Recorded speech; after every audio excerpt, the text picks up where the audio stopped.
Hello everyone. आप सब लोगों का स्वागत है वापस से मेरे फ्री ऑनलाइन प्लेटफॉर्म पे। और एक बार मैं फिर आपके सामने हाजिर हूँ कुछ नई चीज़ों के साथ, कुछ नए कंटेंट के साथ। जैसा कि आप सबको पता है, क्लास जो चल रही है वो जीआई सिस्टम की है और जीआई सिस्टम के अंदर हम आज 5वां पार्ट लेके आए। आपको लग रहा है भाई पार्ट ज़्यादा बड़े हो गए? नहीं, उतनी चीज़ें बताई जा रही है जितना कि आपके एग्जाम के लिए इंपॉर्टेंट है। इसमें थोड़ा प्रोसीजर ज़्यादा है, इसलिए पार्ट थोड़ा बड़ा हो रहा है। प्रोसीजर थोड़े छोटे होते तो पार्ट थोड़ा छोटा होता नहीं। इसी बात को ध्यान में रखकर बिल्कुल आ गए हम लोग। जैसे कि और जैसे कि आप सबको पता है कि पिछला जो पार्ट था जीआई सिस्टम का चौथा पार्ट, जो फोर्थ पार्ट था, वो काफ़ी इंपॉर्टेंट था। कई बच्चों ने बहुत अप्रिशिएट किया और सही भी है। मैं कमेंट पढ़ रहा था तो लग रहा था कि हाँ, बच्चों ने कुछ यूज़ किया है उस कंटेंट का जो मैंने दिया है। और इतना बच्चा अप्रिशिएट करते हैं तो फिर लगता है कि कुछ और इनको दिया जाए, जो कंटेंट आपके पास है वो बच्चों को डिलीवर किया जाए। बात ये नहीं कि मैं कुछ नया पढ़ा रहा हूँ, मैं नया नहीं पढ़ा रहा, पर हाँ, नए तरीके से पढ़ा। हो सकता है कुछ कंटेंट नया हो, क्योंकि टीचर वेरी करता है, हो सकता है कुछ नया हो, पर ये कन्फर्म है कि तरीका नया है, मेथड अलग है। ये मेथड पहले वाला नहीं है, जो बाकी लोग यूज़ करते हैं वो मेथड तो मैं बिल्कुल यूज़। और हाँ, सबको मेरी तरफ से गुड इवनिंग है। फटाफट सारे बच्चे कनेक्ट हो जाए, जिससे कि हम आगे चल सकें, इस बात को, श्रृंखला को आगे बढ़ा सकें। जल्दी एंट्री वापस इसलिए ले ली मैंने कि अभी मैं मंडे से बाहर जाऊँगा तो मैं क्लास नहीं ले पाऊँगा कुछ दिन। तो जब तक वापस नहीं आऊँगा बच्चे याद करेंगे, तो कुछ तो बच्चों के लिए पढ़ने के लिए होना चाहिए, इसलिए मैंने सोचा कि बच्चों के लिए कुछ कंटेंट दे दूँ जो बच्चे पढ़ सकें। मंडे से उतना रेगुलर मैं नहीं आ पाऊँगा, क्योंकि मुझे थोड़ा बाहर जाना है, बीच-बीच में बाहर जाना पड़ेगा आउट ऑफ स्टेशन। तो मैं शायद वीकली क्लास ले पाऊँगा नेक्स्ट, जब तक पॉसिबल है, ऐसा लगता है। और अगर बीच में जल्दी आ पाया तो तब क्लास लूँगा। बेटा, तो उसी बात को, श्रृंखला को आगे बढ़ा रहे हैं। और ये इस बार जल्दी आने के पीछे रीज़न यही है, क्योंकि अगली वीक में जो फ्रीक्वेंसी थोड़ी कम होगी, तो आपको ऐसा ना लगे कि भाई कहीं गायब हो गया है। भाई यही है, आप लोगों के बीच में ही है, आप लोगों के साथ ही है। बस मैंने पहले कहा था, if time is available then I will be there. Time का सारा इश्यू है, क्योंकि मैं सच में फ्री नहीं रहता, वो तो आपको पता ही है ये बात। चलो, कुछ बच्चों के नाम ले लेते हैं जिनको गुड इवनिंग के मैसेज आ रहे हैं। कुछ बच्चों में से है विशु है, पूर्णिमा है, सविता, डीकू, अंकुर, अपना राजस्थान, रोशनी, सोनू, आशा, अंकुर, दीक्षा भट्ट, पूजा, हिम्स, शोक, शुभम। जल्दी कमेंट करो क्या किसका नाम आता है। सविता, निशु, बम बहादुर, मनीष, संदीप, नीतू, अर्चना, प्राची, खुशबू, गुंजन, हिम्स, दो बार आ गया है, दीपक, सल्ला, रचना, सोहेल, विजय, साक्षी, हिम्स, जेपी यादव। कौन सा जेपी यादव? वो मिर्ज़ापुर वाला जेपी यादव हो के? रजनी, सुबीर, नीरू, इन सबको मेरी तरफ से गुड इवनिंग, और जो रह गए हैं उनको भी मेरी तरफ से। ठीक है बच्चों, चलो। हर हर महादेव। करें क्लास स्टार्ट आज की। तो जैसे कि मैंने आपको पहले बताया था कि मैं जो पढ़ा रहा हूँ वो जीआई सिस्टम का पार्ट है, और जीआई सिस्टम के अंदर हम जो पढ़ाने जा रहे हैं आपको, वो बात जीआई सिस्टम के अंदर ऐसा है कि मैंने कहा था कुछ प्रोसीजर है जो हम जीआई सिस्टम के अंदर यूज़ करेंगे।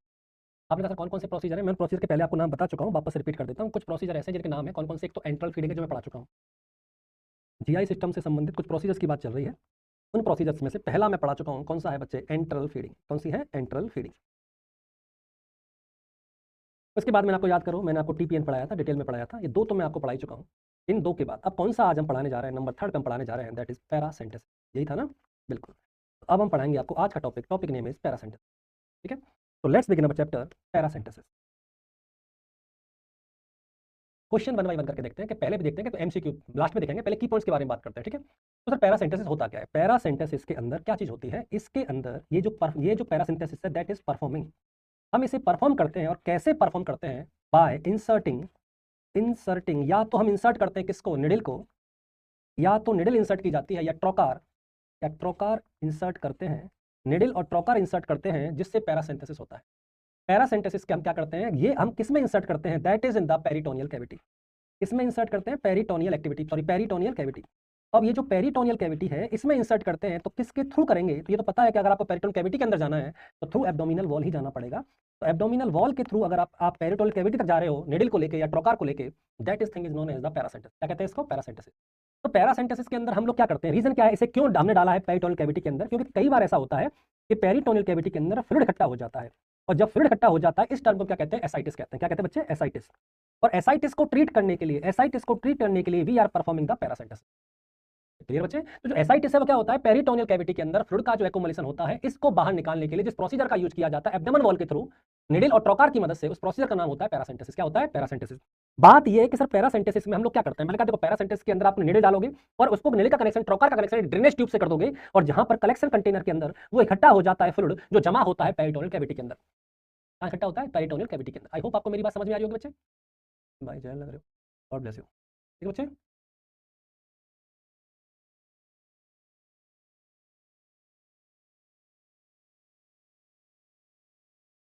ज़्यादा हैंडसम।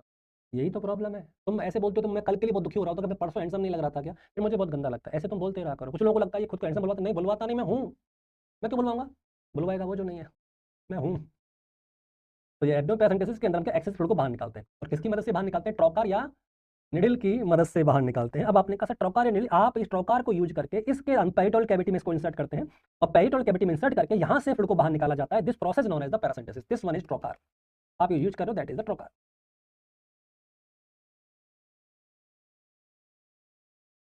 हो जाए बच्चे? भाई को वीर पुरुषों की भूमि दौसा दौसा कब से वीर पुरुषों की भूमि हो गई यार? कुछ भी तुम्हें यार, माना भूमि है, पर वीर पुरुषों की भूमि कैसे हो गई दौसा? दौसा में कौन सा युद्ध लड़ा गया था? पानीपत का क्या हल्दी घाटी का? और कौन बिलोंग करता था दौसा से? महाराणा प्रताप के पृथ्वीराज चौहान? कुछ भी यार। ऐसे कोई कहेगा कि वीरों की भूमि धौलपुर से, कोई कहेगा वीरों की भूमि बाड़ी मसेड़ी से। समझ में आ रहा? ऐसे नहीं होता वीरों की भूमि।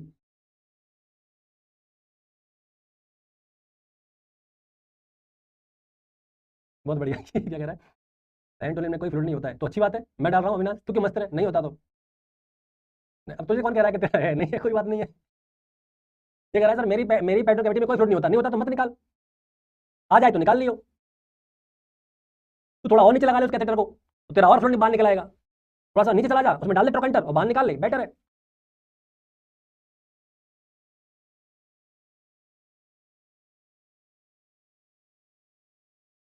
चले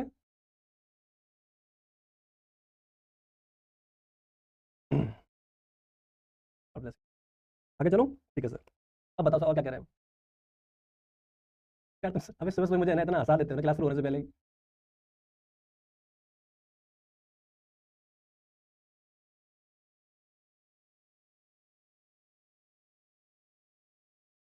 चले अच्छा, और बताओ sir.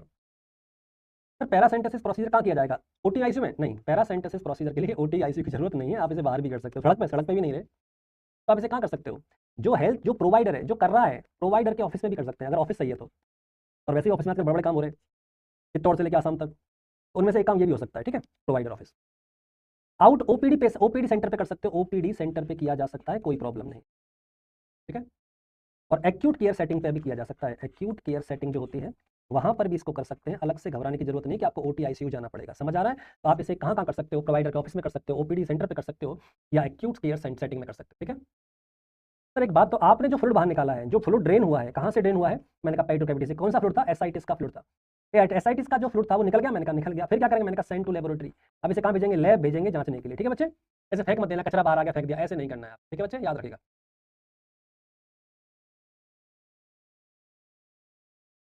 Awanish Upadhyay, God bless you बच्चे। Iron Man, Thor, Captain America equal to PD वाले सर, अबे भाई इतने नहीं रहे। चले सर, इसमें एल्बम क्यों देते? बताएगा तेरा भाई? अरे भाई बताएगा, जिंदा है। क्लास खत्म होते होते एल्बम की व्यवस्था कर देंगे, नहीं हो तुम्हारा नाम बदल देना, पढ़ाने तो दे। इसमें दिलवाएंगे एल्बम, तू टेंशन मत ले। अच्छा सर, लैब के लिए भेज दिया? मैंने कहा भेज दिया लैब के लिए। और बताओ सर, क्वेश्चन है वाई वी डू। इंडिकेशन क्या है पैरासिम्पथेसिस, कब किया जाएगा, क्यों किया जाएगा? ठीक है बच्चे, इसका इंडिकेशन के बारे में पूछा जाए, पहली शर्त यही है कि इस महिला को, पुरुष को, बच्चे को, जवान को, बूढ़े को एब्डोमिनल एसाइटिस होगा तो ही हम करेंगे पैरासिम्पथेसिस, पहली शर्त। आपने कहा सर एक बताओ, एसाइटिस के अंदर ये जो फ्लूइड इकट्ठा हुआ है, मैंने कहा हुआ है फ्लूइड है, पता है हमें। ये फ्लूइड कैसा है? मैंने कहा एबनॉर्मल एक्युमुलेशन हुआ है, फ्लूइड का एबनॉर्मल एक्युमुलेशन है। मतलब नॉर्मल नॉर्मल नहीं हो तो नॉर्मल फ्लूइड होना नहीं चाहिए, अगर है तो गलत है, तो फिर मतलब एबनॉर्मल एक्युमुलेशन है। अच्छा, तो ये एसाइटिस कहलाता है? मैंने कहा कहाँ है? मैंने कहा वही पेरिटो कैविटी में। अच्छा, ये कैसा फ्लूइड होता है? मैंने कहा प्रोटीन रिच फ्लूइड होता है। कैसा होता है? Protein rich fluid. ओके, कौन सी प्रोटीन रिच फ्लूइड होता है बताइए जरा। हाँ यही तो खेल है, albumin. Okay, albumin rich fluid होता है। मैंने कहा कौन से पेशेंट में ज़्यादा आता है? ये उस पेशेंट में ज़्यादा आता है जिस पेशेंट को सिरोसिस ऑफ लिवर है।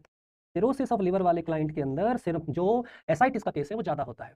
तो इससे क्या हो जाएगा? इससे एसाइटिस से increase abdominal diameter, abdominal girth. तो एब्डोमिनल गर्थ बढ़ जाती है, पेट थोड़ा मोटा हो जाता है, एब्डोमिनल गर्थ की यानी चौड़ाई बढ़ जाती है, हम जैसे एब्डोमिनल डिस्टेंशन भी कहते हैं, याद रखिएगा। इसमें जो फ्लूइड होता है उसके अंदर एल्बुमिन की मात्रा ज़्यादा होती है, और वो उन पेशेंट में ज़्यादा दिखाई देता है जिन पेशेंट को सिरोसिस ऑफ लिवर होता है।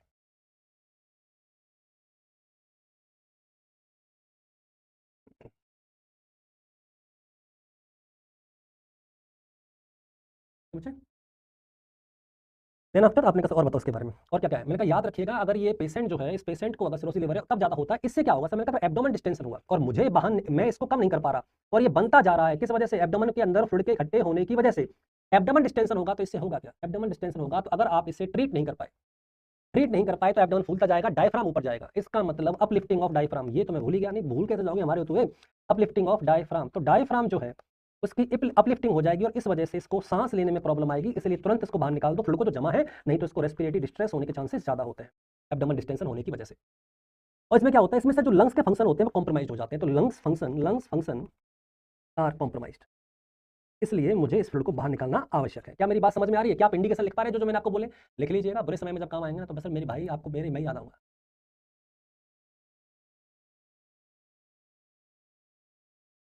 समझे? तो याद रखिएगा, तो थोड़ा सा ध्यान रखिएगा जो मैं बता रहा हूँ। मैंने कहा ठीक है सर याद रहेगा। तो इन दैट एब्डोमेन डिस्टेंशन होगा, अपलिफ्टिंग ऑफ डायफ्राम होगी, तो इससे रेस्पिरेटरी डिस्ट्रेस होगा, लंग्स फंक्शन आर कॉम्प्रोमाइज हो जाएंगे, लंग्स फंक्शन के कॉम्प्रोमाइज होते ही मुझे दिक्कत ज्यादा होने लगी, इसलिए मैंने तुरंत क्या किया, इसको बाहर निकाल दिया फ्लूइड को, जिससे डायफ्राम ठीक रहे। क्लियर बच्चे? ठीक है सर। अब बताओ सर व्हाट्स आवर ड्यूटी, मतलब हमें क्या करना चाहिए, व्हाट इज आवर ड्यूटी? मैंने कहा हमारी ड्यूटी अलग अलग कंडीशन में। तो प्री प्रोसीजर बता दो कि प्रोसीजर से पहले मुझे क्या करना चाहिए। नर्सिंग केयर के बारे में बात कर रहा है और मैं इसी पर ज़्यादा ध्यान देता हूँ, और मैं उम्मीद आपसे करता हूँ कि आप इस बात पर ज़्यादा ध्यान दें कि मैं नर्सिंग केयर नर्सिंग एक्शन क्या बताए थे। तो प्री प्रोसीजर में सबसे पहले जो मैंने आपको नर्सिंग केयर बता रहा हूँ, that is the determine the client readiness for procedure. याद रखिएगा, मुझे पहले ये देखना क्लाइंट रेडी है या नहीं इसके प्रोसीजर के लिए। वो तो हाँ कह रहा है, हाँ कहना उसका रेडी नहीं होता, मैं चेक करूंगा कि वो रेडी है प्रोसीजर के लिए नहीं है। तो आपको डिटरमाइन करना है क्लाइंट की readiness, determined readiness of client.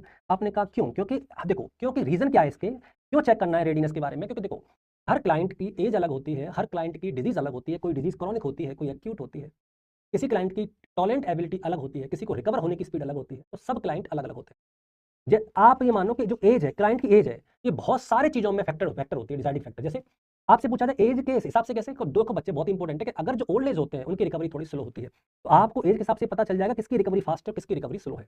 आपको एज के हिसाब से पता चल जाएगा कौन टॉलरेट कर पाएगा इस प्रोसीजर को, कौन टॉलरेट नहीं कर पाएगा। आपको जैसे पता चलेगा किसको एक्यूट डिजीज हो रखी है और किसको क्रॉनिक डिजीज हो रखी है। तो इसमें बहुत सारे फैक्टर जरूरी है, इसलिए मैं देख लूं कि क्या क्लाइंट रेडी है। जिस कंडीशन में बच्चे, जिस पैरामीटर पे बच्चे का पैरासेंटेज कर सकते हैं, उस क्राइटेरिया पे ओल्ड का नहीं कर सकते, और जिस पे ओल्ड का कर सकते हैं उस पे एडल्ट पे नहीं करते। तो बहुत सारे क्राइटेरिया अलग अलग होते हैं, तो मुझे देखना है क्या वो इस प्रोसीजर के लायक है या नहीं है। इसे कहते हैं check the readiness. I hope आपको ये बात समझ में आ गई होगी। ठीक है, प्री ऑपरेटिव में और बताओ, पॉइंट में बोलूंगा, याद रखिएगा। मैंने कहा सर बताइए क्या करना है। इसके बाद जो भी अगर आपने इसका कुछ निकालना है या आप क्लाइंट का पहले से कोई टेस्ट करना चाहते हो, तो आप इसके लैब टेस्ट करवा लीजिए, क्योंकि इसके आधार पर पता चलेगा कि टेस्ट की आपके पैरासेंटेसिस की इफेक्टिवनेस आई है या नहीं आई है। तो लैब टेस्ट की वैल्यू अगर मैं प्री टेस्ट कर लूंगा, पहले टेस्ट कर लूंगा, तो बाद में इसकी वैल्यू को कंपेयर किया जा सकता है प्रोसीजर खत्म होने के बाद। तो आपने कहा लैब टेस्ट में किस किस का लैब टेस्ट होना है वो बता दीजिए। याद रखिएगा, सीरम एल्बुमिन करा लीजिएगा आपको पहले प्रोसीजर से। सीरम एल्बुमिन करानी है, मैंने कहा डन। और क्या कराना है बच्चे? प्रोटीन करानी है, सीरम प्रोटीन करानी है, सीरम ग्लूकोज कराना है, सीरम प्रोटीन करानी है, सीरम ग्लूकोज कराना है, सीरम एमाइलेज कराना है। क्या कराना है? सीरम एमाइलेज कराना है, BUN ब्लड यूरिया नाइट्रोजन कराना है, क्रिएटिनिन कराना है। ये सारे जो हैं, ये सारे जो टेस्ट हैं वो पहले करा लेना, और बाद में भी कराने पड़ते हैं कंपेयर करने के लिए। तो ये मैंने असेस करा ली सारी, पहले मैंने रेडीनेस देख लिया, फिर मैंने इसके लैब टेस्ट करा लिया। उसके बाद फिर मुझे क्या करना चाहिए? नंबर 3 पॉइंट पे प्री प्रोसीजर के अंदर verify that client is sine the inform consent. अगर क्लाइंट नहीं है तो बच्चा है तो उसके फादर करेंगे या मदर करेगी या कोई रिलेटिव करेगा, पर कंसेंट को चेक करना बहुत इंपॉर्टेंट है, क्योंकि इस प्रोसीजर के लिए कंसेंट होना जरूरी है। तो verify the consent, consent of client, जो क्लाइंट है उसका कंसेंट या उसके बिहाफ में दिया जाने वाला कंसेंट को वेरीफाई करना कि हाँ साइन हो चुके हैं, अंदर ले लो, कोई दिक्कत नहीं। अंदर ले लो मतलब यहाँ कर रहे हो प्रोसीजर वहाँ ले लो, अंदर ले लो का मतलब ये नहीं होता कि हाँ मजे यहाँ गए, ये वाली बात नहीं है। अच्छा और बताओ सर, मैंने कहा कलेक्ट ऑल लाइक प्रोसीजर, मतलब collect all equipment, all equipment, सारे इक्विपमेंट को कलेक्ट कर लीजिए। क्यों कर लीजिए? तो प्रोसीजर कैसे करेगा? दांतों से काटेगा? अरे हाँ, तो इसका मतलब इक्विपमेंट किसके? ऑफ प्रोसीजर, प्रोसीजर में यूज आने वाले सारे इक्विपमेंट को कलेक्ट कर लीजिए, बेड साइड अरेंज कर लीजिए। We should do like that. Clear है?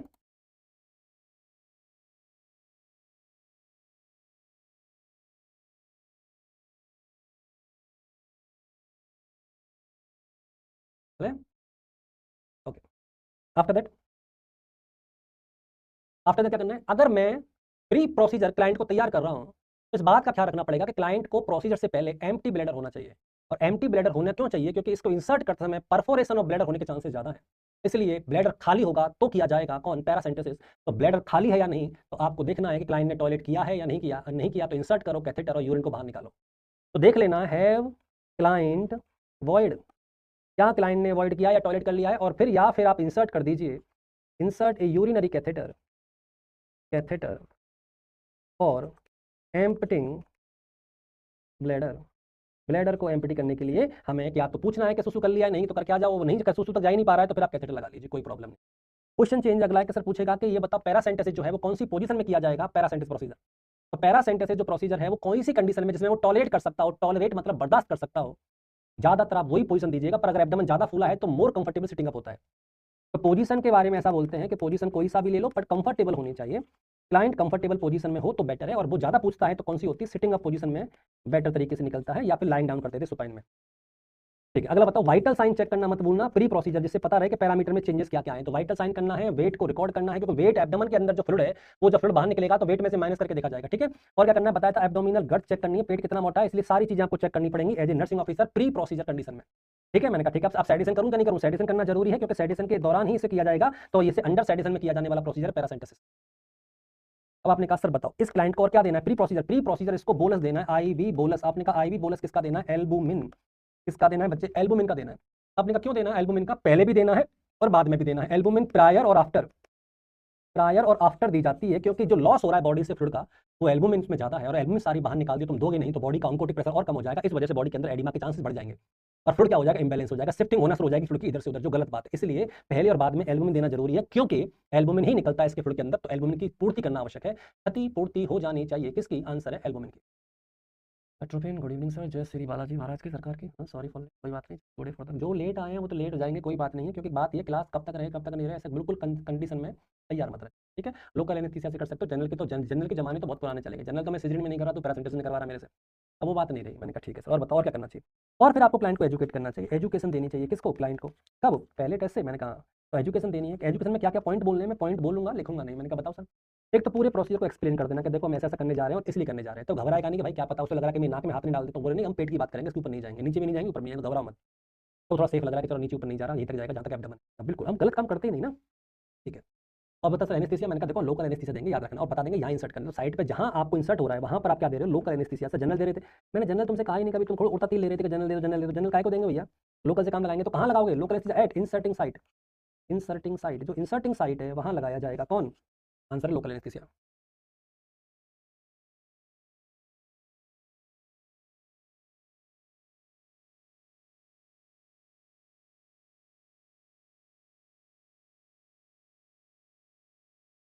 क्लियर है, और एक बार उसकी नॉलेज चेक कर लेना कि भाई तुझे पता है क्या होता है percentage, assess the knowledge regarding procedure.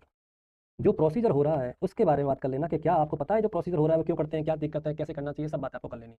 इसे कहते हैं प्री प्रोसीजर। आई होप आपको मेरी बात समझ में आ गई, जितने पॉइंट मैंने बोले कॉपी में लिखे होने चाहिए, नहीं लिखे दुर्भाग्य आपका है कि आप इन पॉइंट को भूल रहे हो और स्क्रीनशॉट लेके बैठे, तो मजे मजे स्क्रीनशॉट से, तो मैं कह रहा हूँ ना स्क्रीनशॉट से तो ना भाई जिंदगी में सिलेक्शन सीएचओ में नहीं हुआ, नॉट साइड में क्या होगा, परमानंद महाराज आ गए, चलो चले आगे। ये था प्री प्रोसीजर, याद रहेगा बेटा प्री प्रोसीजर। अब बात करते हैं इंट्रा प्रोसीजर। प्रोसीजर के दौरान हम क्या करेंगे वो बताओ, इंट्रा प्रोसीजर। इंट्रा प्रोसीजर के अंदर कौन कौन सी चीजें हैं जो नर्सिंग केयर के अंदर आती हैं वो बता दीजिए। तो नर्सिंग केयर हम करेंगे क्या, कैसे कैसे करेंगे प्रोसीजर के दौरान, प्रोसीजर के पूरे प्रोसीजर के दौरान मॉनिटर वाइटल साइन, मैं बार बार नहीं लिखूंगा, बस हो गया था ना, मॉनिटर वाइटल साइन। तो आपको वाइटल साइन चेक करने, पॉइंट नंबर 1, ठीक, पहला पॉइंट क्या चेक करने हैं, vital sign. Okay, standard precaution, procedure should be done by the using of standard precaution. आपको पूरा प्रिकॉशन यूज करना है पैरासेंटेसिस करते समय। मैंने कहा ठीक, collect the drainage specimen, collect the drainage specimen and send to the laboratory, send to the laboratory. आपने जो निकाला है ड्रेनेज करके उसे कहाँ भेजना है, लेबोरेटरी। कितने पॉइंट हो गए, थर्ड। आप याद रखना आप एक दिन में कितना लीटर फ्लूइड बाहर निकाल सकते हो, 4 से 6 लीटर। पैरासेंटेसिस के द्वारा 4 से 6 लीटर फ्लूइड पर डे निकाला जा सकता है, बट वेरी स्लोली, बहुत धीरे धीरे निकाला जाता है, एक साथ नहीं निकालते। ये निकलता भी ग्रेविटी की वजह से है। It is drain out due to, ऐसे drain out due to the effect of gravity. Gravity ही है जो उसको नीचे की तरफ गिरा रही है। मैंने क्यों ग्रेविटी नीचे क्यों लगती है ये मुझे नहीं पता, ये बात न्यूटन को पता है कि ग्रेविटी नीचे क्यों लगती है, पर लगती तो नीचे ही है। हाँ चलो ठीक है, आप कह रहे हो तो मान लेते हैं। If you any evidence of complication infection, अगर ड्रेनेज को निकलते समय तो जो कोई इन्फेक्शन या कॉम्प्लिकेशन का चांस लगे, you should be notified the physician. आपको तुरंत बुला के लाना है किसको, फिजिशियन को। यह इंट्रा ऑपरेटिव याद रहेगा। तो वाइटल साइन चेक करे, स्टैंडर्ड प्रिकॉशन यूज करा, जो स्पेसिमेन आया उसको लैब में भेज दिया, 4 से 6 लीटर फ्लूइड निकाल लिया, जेंटली स्लोली निकाला है due to the help of gravity. और अगर कोई भी कॉम्प्लिकेशन दिखाई दे रहा है, किसी प्रकार की कोई प्रॉब्लम दिखाई दे रही है, इसका मतलब ये है कि that should be notified the physician. तो ये सारी चीजें जो आपको ध्यान में रखनी,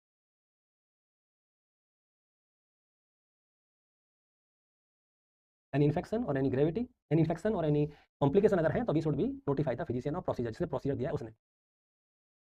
बताया बच्चे, आगे चलूँ। ओके, ये है intra operative. Sir post operative बताओ कि पोस्ट ऑपरेटिव में हमें क्या करना चाहिए। पोस्ट ऑपरेटिव, पोस्ट ऑपरेटिव में नर्सिंग केयर कहाँ करनी चाहिए और कैसे करनी चाहिए ये पूछ रहा है। तो पोस्ट ऑपरेटिव के अंदर सबसे पहले जहाँ आपने होल किया है, अब आपने वो तो नीडल तो निकाल ली, मैंने कहा निकाल ली, तो इंसर्शन साइट तो होगी ना। मैंने कहा maintain the pressure of insertion site for several minute, 5 star point है। नर्सिंग रिस्पॉन्सिबिलिटी है कि जहाँ से तुमने निडल या ट्रोकार इंसर्ट किया था उस पॉइंट पर काफी मिनट तक, घंटों तक नहीं, काफी मिनट्स तक प्रेशर लगा के रखना है, जिससे ब्लीडिंग के चांसेस बंद हो जाए। ठीक है, और फिर उसके बाद apply the dressing to the site. फिर उस साइट पे क्या लगानी है, ड्रेसिंग लगानी है। तो पहले प्रेशर लगा के रखना है, फिर ड्रेसिंग लगानी है। मैंने कहा ठीक, डन, याद रहेगा। तीसरा पॉइंट कि सर अगर ये 5 स्टार है, 7 स्टार, 9 स्टार, इस अगर प्रेशर लगाने के बाद भी इंसर्शन साइट से लगातार ब्लीडिंग हो रही है या लीकेज हो रहा है, then what should I do. then dry sterile gauze dressing should be applied. Dry sterile gauze dressing should be applied and change as often necessary. और हर जैसे पूरी लबालब भर जाए, सैचुरेट हो जाए, चेंज कर दीजिए, पर आपको ड्राई स्टेराइल गॉज ड्रेसिंग बार बार अप्लाई करना है और सैचुरेट होने पे निकाल के दोबारा लगाना है दूसरा, यही करना है। अगर प्रेशर अप्लाई करने के बाद भी लीकेज बंद नहीं हो रहा, then we should apply the dry sterile gauze dressing. नाम याद रखिएगा डॉक्टर साहब, dry sterile gauze dressing apply करते हैं। मैंने कहा ठीक। और बताओ sir, check vital sign, weight record करना है और एब्डोमिनल गर्थ। सर ये तो आपने प्री प्रोसीजर भी किया था। बिल्कुल किया था। अब तो आप क्यों कर रहे हो? यही तो मैं बता रहा हूँ, प्री प्रोसीजर जो मैंने चेक किया है, पोस्ट प्रोसीजर चेक करना जरूरी इसलिए है, तो कंपेयर करने के लिए बहुत जरूरी है कि पहले कैसा था और आज कैसा है। तुम्हारी महबूबा तुम्हें बोलती है कि बदल गए हो, तो पहले बता दे कि मैं पहले कैसा था और अब कैसा हूं। नहीं बदल गए, और बदल गया तूने क्या देख के कंपेयर किया? पहले मेरे सर पे बाल कम थे, अब सर पे बाल ज्यादा है, या मैं पहले बहुत केयरिंग था, मैं कम केयरिंग हूं, पहले मैं घुमाने लेके आता था, घुमाने नहीं लेके, कुछ तो पैरामीटर होंगे तेरे पास। पहले बात ज्यादा करता था, ज्यादा करता हूं। तो ये जो चीजें हैं, ये प्री और पोस्ट में चेक करना जरूरी है। तो पहले भी मैंने वाइटल साइन, वेट और एब्डोमिनल गर्थ चेक करी थी, इस बार भी मैं सेम चीज चेक कर रहा हूं। ठीक है, नहीं आया समझ में? आ गया होगा तो समझाया तुम्हें।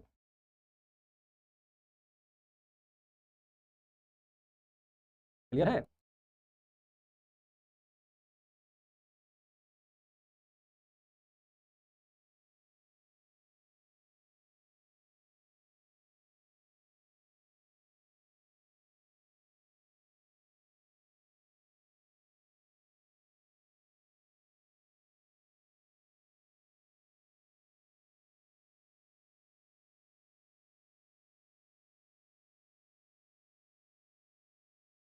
आगे चले, ठीक है।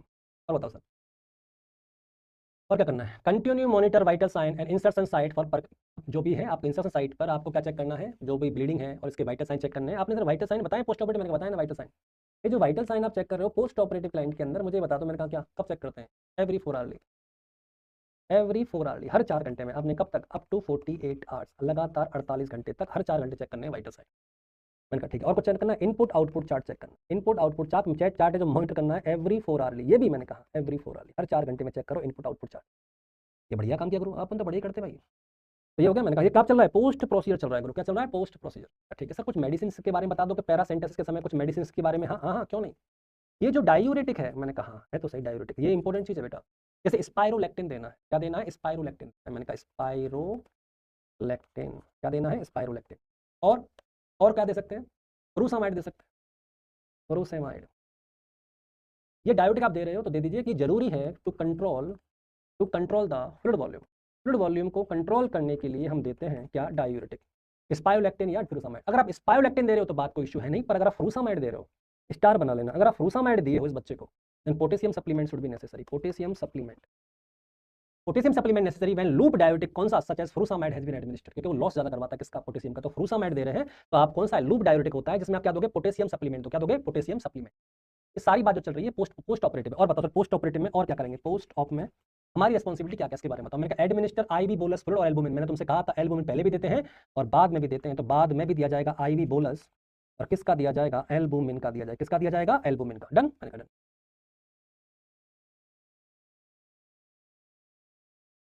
अगर क्लाइंट डिस्कंफर्ट हो रहा है, 5 स्टार, अगर अगर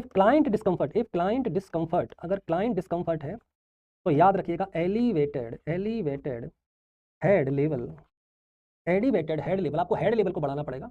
एलिवेटेड हेड लेवल, या हेड की जगह आपको हेड कैसे बढ़ाना है? तो बेड को उठा दो, बेड ऊपर कर दो। एलिवेटेड आपने कहा क्यों करना है ऐसा? To promote lung expansion, to promote lung expansion, to promote lung expansion.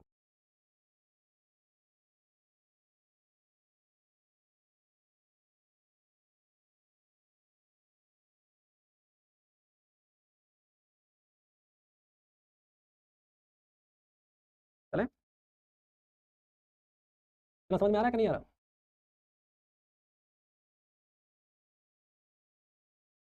ये सारी क्लास जो होने वाली है और जो चल रही है, that is very important for your exam point.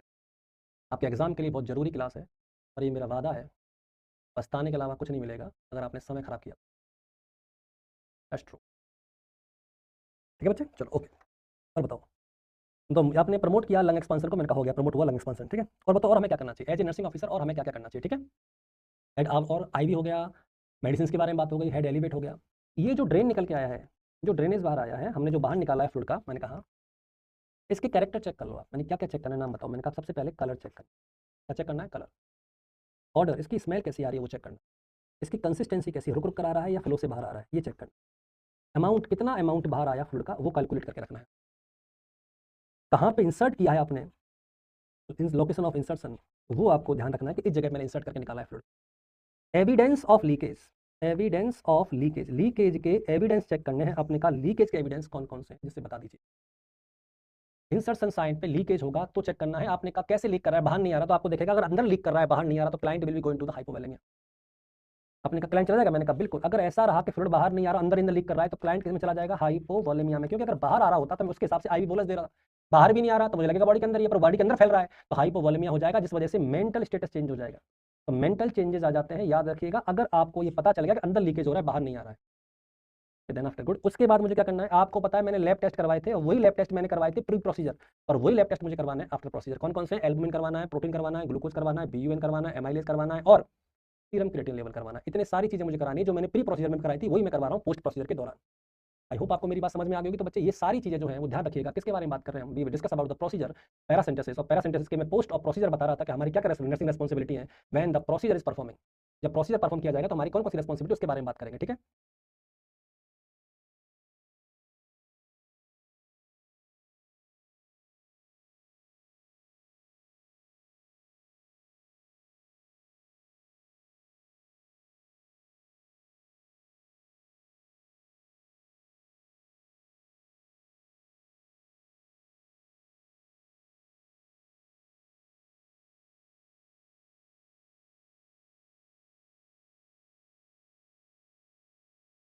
मोहित, गुरु जी, हाँ मैं तो कॉपी करता ना, मान लिया, ठीक है।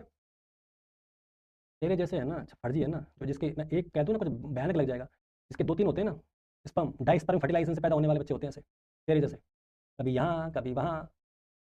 ठीक है मोहित, कुछ बच्चे कह रहे हैं, कुछ बच्चे नहीं कह रहे, तू कह रहा है। समझ रहे हैं डाई स्पर्म फर्टिलाइजेशन क्या होता है, वैसा है तू। कॉपी करेंगे, जब डाई पर में थे तब से पढ़ा रहा हूँ, कॉपी करेंगे।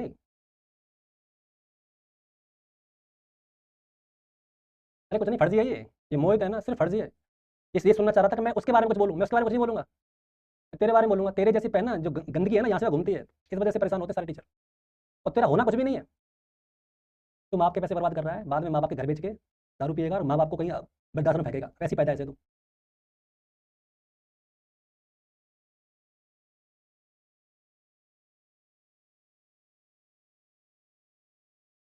मतलब मैं कॉपी, इससे पहले कभी कंटेंट देखा है ये कॉपी करेंगे। मैं जो लाइन सेट करता हूँ ना, बाद में लाइन उसी पर पूरी दुनिया रेंगती है।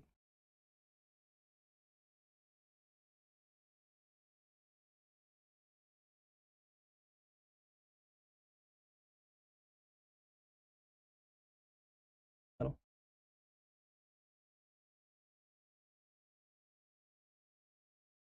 चला गया अब।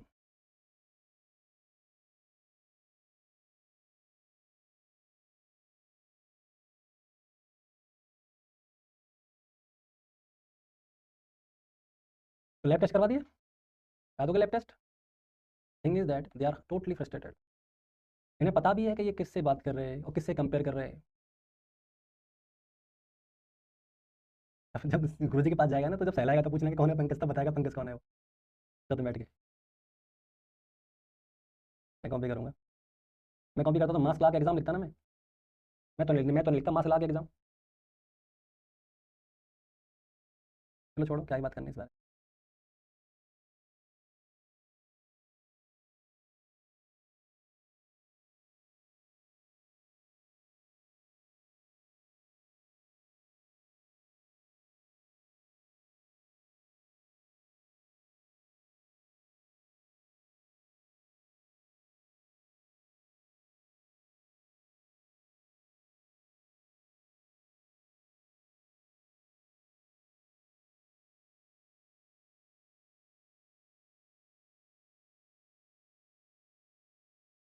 चले, ठीक है सर। अब बताओ पैरासिम्पथेसिस के कॉम्प्लिकेशन कौन कौन से हैं। कॉम्प्लिकेशन, कॉम्प्लिकेशन में सबसे पहला है इसका हाइपोवोलेमिया, जो कॉमन भी कई बार बहुत तेजी से फ्लूइड बाहर निकल जाता है, इसलिए क्लाइंट में hypovolemia. Albumin level can drop suddenly, acutely, क्योंकि पेरिटोनियल फ्लूइड के अंदर जो कंटेन है उसमें लार्ज अमाउंट के अंदर एल्बुमिन प्रोटीन होती है। तो एल्बुमिन प्रोटीन जो है वो ड्रास्टिकली डिक्रीज हो जाती है due to the drainage, and that amount of the protein in amniotic fluid, sorry in peritoneal fluid, that is the albumin. Removal of the high rich protein can cause shifting of intravascular volume resulting is the hypovolemia. इतनी अंग्रेजी नहीं, मैं सीख रहा हूँ 2-3 YouTuber से, धीरे धीरे बोलता हूँ, ठीक है। तो एल्बुमिन क्या करता है, एल्बुमिन लेवल कैन ड्रॉप, बहुत डेंजरसली ड्रास्टिकली चेंज होता है because the peritoneal fluid remove contain the large amount of the albumin protein, and the removal of this large amount of albumin protein can cause shifting of intravascular fluid resulting is known as hypovolemia. Intravascular fluid की shifting होने की वजह से hypovolaemia होता है।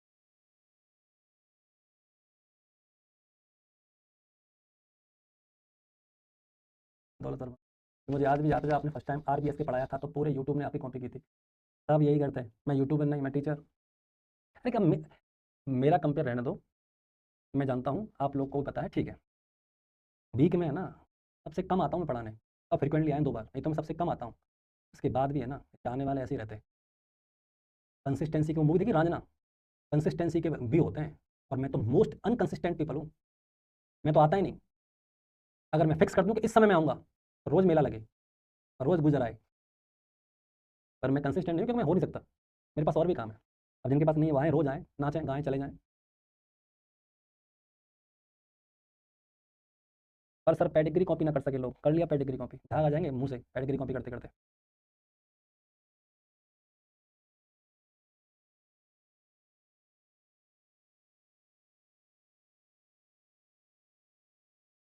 तो albumin दे तो रहे हैं तो कैसे डिक्रीज होगा, तो वही तो चेक करना है डिक्रीज हुआ है कि नहीं हुआ है। अगर आपने ढंग से नहीं दिया प्री प्रोसीजर में तो खतरा तो है ना, कॉम्प्लिकेशन तो आ सकता है ना। मैं वही तो कह रहा हूँ कि अगर आपकी कैलकुलेशन में गलती हो गई, प्री प्रोसीजर आपने अच्छे से एल्बुमिन नहीं दिया, तो खतरा डेवलप हो रहा है ना एल्बुमिन का। मैं कॉम्प्लिकेशन होता है तब होगा जब चीज़ें बिगड़ेंगी, तो बिगड़ने के बाद ही तो कॉम्प्लिकेशन होता है। समझ में आ रहा है ना बच्चे? हाँ रांझना, सही पहचाना।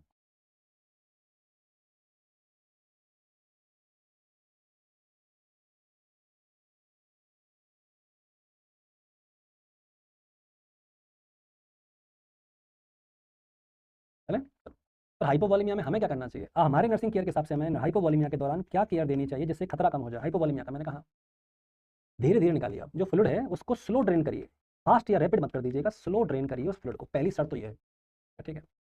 प्लाज्मा एक्सपांडर यूज करिए साथ के साथ, प्लाज्मा एक्सपांडर, एग्जांपल बताया था एल्बुमिन, ठीक है, जो काउंटर करेगी एल्बुमिन के लॉस को, ठीक है। अच्छा और बताओ, monitor sign of hypovolemia, hypovolemia के साइन को मॉनिटर करना है नर्सिंग रिस्पॉन्सिबिलिटी। जैसे हाइपोटेंशन है, पेलोर है, डाइफोरेसिस है, डिजीनेस है, ये सारी चीजें चेक करनी है। हाइपोटेंशन है, पेलोर है, डाइफोरेसिस है और डिजीनेस, ये हाइपोवोलेमिया के साइन है जो चेक करना। समझ में आ रहा है? ये तब है जब प्लेनो क्या हुआ है, हाइपोवोलेमिया, उस दौरान मेरी नर्सिंग केयर, ठीक है। इसके बाद सेकंड कॉम्प्लिकेशन हो सकता है ब्लैडर परफोरेशन। क्या हो सकता है? ब्लैडर परफोरेशन, ब्लैडर परफोरेशन, ठीक है बच्चे।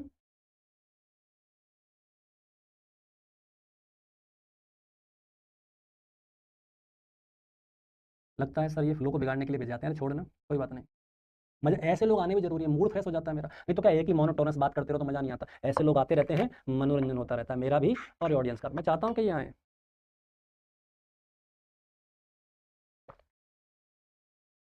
मैं चाहता हूँ कि ये आए, क्योंकि राइटिंग सही है, राइटिंग तो खराब है मेरी, राइटिंग के बारे में मत बोलो, खराब है। तो ये जो है ये रेयर है कॉम्प्लिकेशन, पहली चीज रूटीनली नहीं होता, ज्यादातर ब्लैडर खत्म होगा जब ब्लैडर फूला हो और आपने ट्रोकर या नीडल अंदर डाल दिया, ठीक है।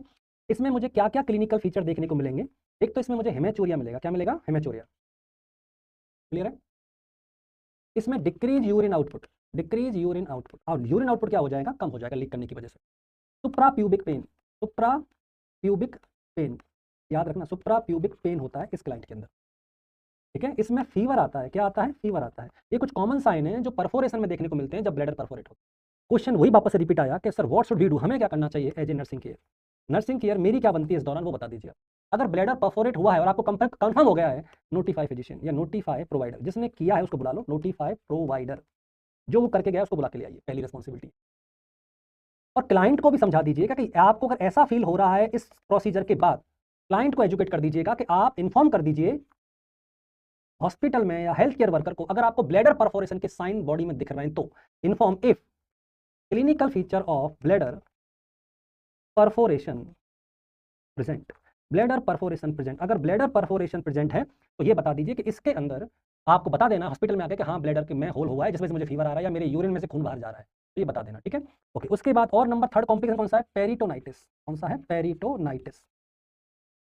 Peritonitis occur the result of injury to intestine during the needle insertion. होता क्या है, जो निडल आपने डाली है, समझ बच्चे, जो निडल आपने इंसर्ट की है उस निडल की वजह से, निडल इंसर्ट की वजह से क्या होता है, इंटेस्टाइन इंजरी हो जाए, इंटेस्टाइन की इंजरी, और इस वजह से हो सकती है क्या? पेरिटोनाइटिस।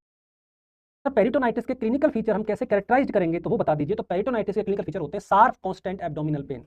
ये जो शार्प और कांस्टेंट एब्डोमिनल पेन होता है, constant abdominal pain, abdominal pain, fever आता है क्लाइंट को, नोजिया और वॉमिटिंग आती है, ठीक है बच्चे। और क्या होता है, जो बाउल साउंड है, जो बाउल साउंड है वो या तो डिमिनिश्ड हो जाती है या कम हो जाती है, ऐसा देखने को मिलता है पेरिटोनाइटिस के अंदर। क्वेश्चन ये, what should I do? Inform to the provider, notify the provider. और क्या बोलना है पेशेंट को? If you have any feature of regarding that you should inform to the health care worker. This is the thing we have discuss about the which one is paracentesis. I hope आपको paracentesis के बारे में समझ में आ गया होगा जितनी बातें मैंने आपको बताई हैं। एग्जाम प्रेप के क्वेश्चन सॉल्व करने की प्रॉब्लम होती है, सब पढ़ने के बाद भी सॉल्व नहीं हो पाता, कोई बात नहीं, इसलिए एग्जाम करवाते हैं कि अगर टेस्ट में कोई चीज़ गलत हो रही है तो मेन एग्जाम में गलत ना, that is the main thing. तो आप इस बात को ध्यान में रखिएगा कि बहुत बड़ी प्रॉब्लम नहीं है, आप इसे इजीली कर सकते हो। क्वेश्चन जो नहीं आ रहे हैं उनके आंसर याद रखो, उसके आंसर विद रेशनल याद रखो, तो आपको आगे एग्जाम में फायदा होगा।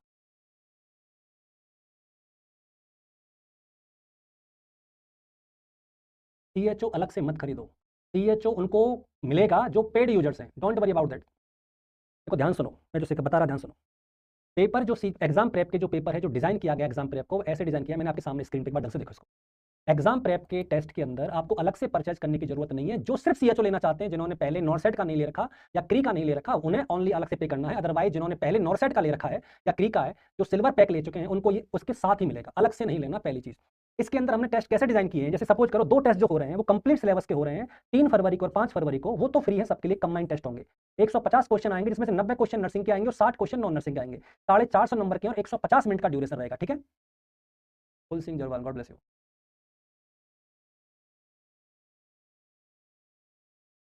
क्लियर। अब आपको उसके बाद जैसे 7 फरवरी को जो टेस्ट होगा उसके अंदर कंसेप्ट ऑफ कम्युनिटी हेल्थ और health care planning and organising the health care various level, इस टॉपिक के 90 क्वेश्चन आएंगे और 60 क्वेश्चन आएंगे आपके नॉन नर्सिंग के, पूरे मिला के ओवरऑल 60 क्वेश्चन। इस पर्टिकुलर टॉपिक के 90 क्वेश्चन आएंगे, टोटल 150 हो गए, और ये चलेगा 2.5 घंटे का पेपर, जो कि आपको पता है according to the syllabus of the Rajasthan government. अगला जो 9 फरवरी को होगा उसमें एनवायरमेंट, हेल्थ और सैनिटेशन, जो भी वाटर प्यूरिफिकेशन है, वाटर प्यूर कैसे करते हैं, जो सैनिटरी वाटर से यूज कैसे करते हैं, ये सारी चीजों के बारे में आएगा, एनवायरमेंटल, हेल्थ, सैनिटेशन। इसके 90 क्वेश्चन आएंगे और 60 क्वेश्चन वापस से किसके आएंगे? नॉन नर्सिंग के। क्लियर है। फिर जैसे फिर introduction of epidemiology, epidemiology approach and process, इसके आएंगे 90 क्वेश्चन, बाकी किसके आएंगे? 60। ऐसे डेमोग्राफी के 90 क्वेश्चन, बायोमेडिकल वेस्ट के, ऐसे एसेंशियल पूरा सिलेबस जो दे रखा है गवर्नमेंट ऑफ राजस्थान ने, उसके हिसाब से टेस्ट को फ्रेम किया गया है। और जो टेस्ट के फ्रेम जो होने के बाद आपको फायदा ये है कि पहले 40 से 50 टेस्ट ऐसे होंगे, उसके बाद सारे टेस्ट कंबाइंड होंगे और कंबाइंड में पूरा सिलेबस आएगा। पर पहले हम पॉइंट टू पॉइंट की तैयारी करवाएंगे। जो बच्चे सीरियस है CHO को लेकर, ट्यूटर की वैकेंसी को लेकर, नर्सिंग ऑफिसर की वैकेंसी को लेकर, और ये वैकेंसी बुरी नहीं है, ये बहुत इंपॉर्टेंट है, एक हाथ में ऑप्शन होना जरूरी है। नॉर्सेट की तैयारी में करते समय ऐसा नहीं है कि मैं CHO का फॉर्म नहीं डालूंगा, डालो, अगर कहीं नहीं बैठेगी व्यवस्था तो यहां तो बैठेगी।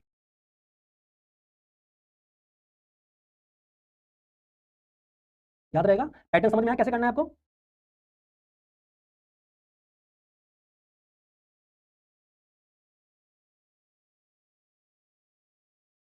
RRB के लिए और उसी के लिए सब में चल रहा है वो, तो क्री और RRB का सेम पैटर्न है। तो जो CRE का एग्जाम हो रहा है वही RRB का है, जिन्होंने CRE का फॉर्म एग्जाम दिख रहे हैं वो RRB की तैयारी कर रहे हैं, मान लो आप।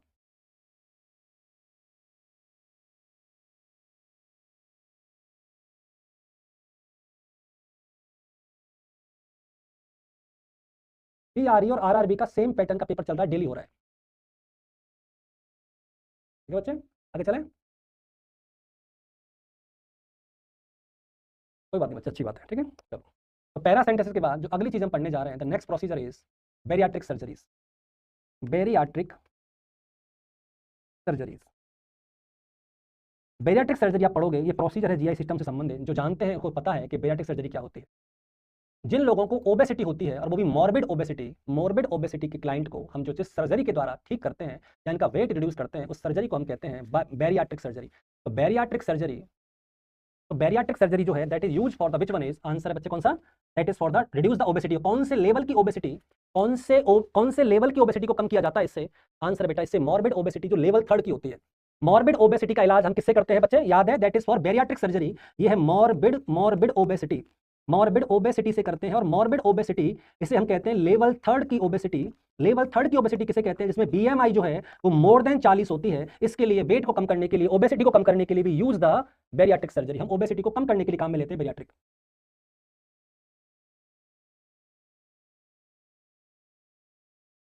क्लियर? अब बात करते हैं कि बेरियाट्रिक सर्जरी किस किस तरीके से की जाती है, बेरियाट्रिक सर्जरी किस किस तरीके से करते हैं उसके बारे में बात करते हैं हम लोग।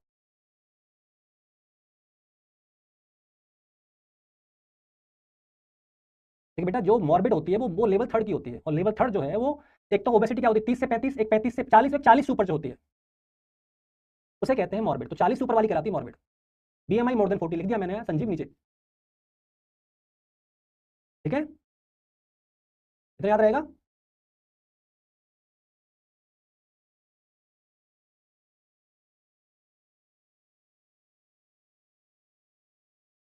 आगे चलो।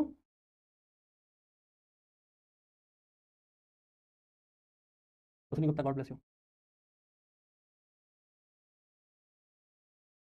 अरे बताई तो थी बेटा, नर्सिंग केयर इन्फॉर्म कर देना कितनी केयर है, साइन चेक कर लेना। क्लियर? अब बात करते हैं सर कौन कौन सी करते हैं, कौन कौन सी सर्जरी करते हैं और किस काम में आती है। सबसे पहले बात करते हैं कौन कौन सी सर्जरी की जाती है। आप जो भी सर्जरी करते हो, मोस्टली जो सर्जरी होती है, बेरियाट्रिक सर्जरी जो मोस्टली होती है वो लेप्रोस्कोपिक होती है।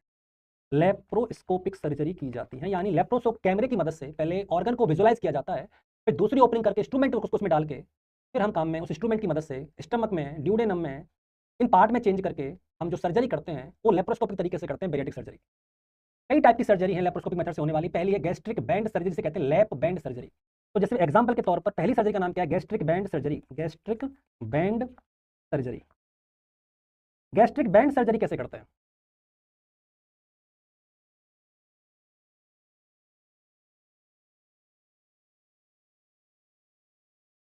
सीएचओ क्लास कब से होंगे? होंगे बेटा, टेंशन मत ले, इसी महीने होंगी सारी चीजें। बहुत समय भी सीएचओ के लिए, परेशान मत हो, so many time you have. अभी 6 जून का एग्जाम है, अभी से इतना हाइपर होने की जरूरत नहीं है बच्चे, जो है वो मिल रहा है वो ठीक है।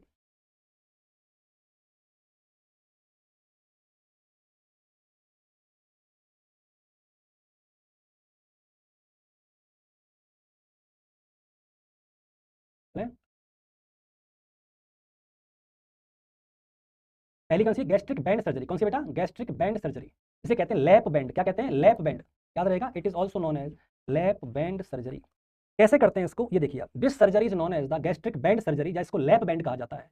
इसके अंदर कैसे कर रहा है, इस प्रोसीजर में आपको दिख रहा होगा।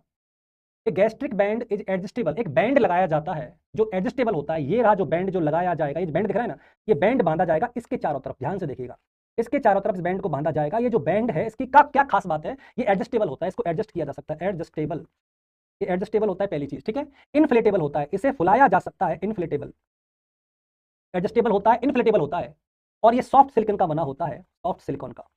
कौन सा? ये बैंड जो है। इस बैंड को स्टमक के अपर पोर्शन के चारों तरफ ऐसे लपेट देते हैं, रिंग बना देते हैं। तो इसके चारों तरफ इसको लपेट के इसको यहां हमने क्या बना दी? रिंग बना दी। क्या बना दी? रिंग, ठीक है, बना दी।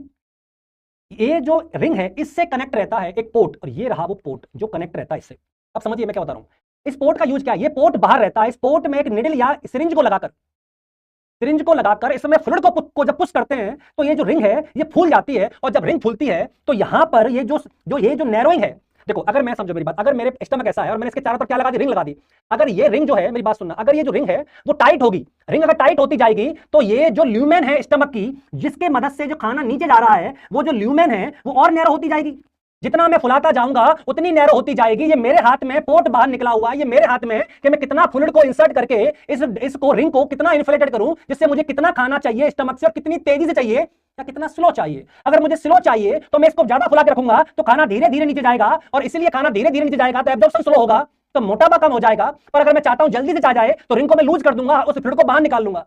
तो आप इस पोर्ट की मदद से जो निडल है उसके थ्रू अगर आप जो फ्लूइड को अंदर दे रहे हो, उस फ्लूइड को क्या करेंगे? फ्लूइड क्या करेगा? उस रिंग को इन्फ्लेटेड करेगा, और रिंग को इन्फ्लेटेड करने के बाद, समझ में आ रहा है, रिंग को इन्फ्लेटेड करने के बाद क्या होगा? वो डिसाइड करेगा कितना खाना अपर वाले जो पार्ट है, जो कार्डिक पार्ट है स्टमक का, वो नीचे कितना खाना जा रहा है, कितनी स्पीड से जा रहा है, उसको डिसाइड करेगा।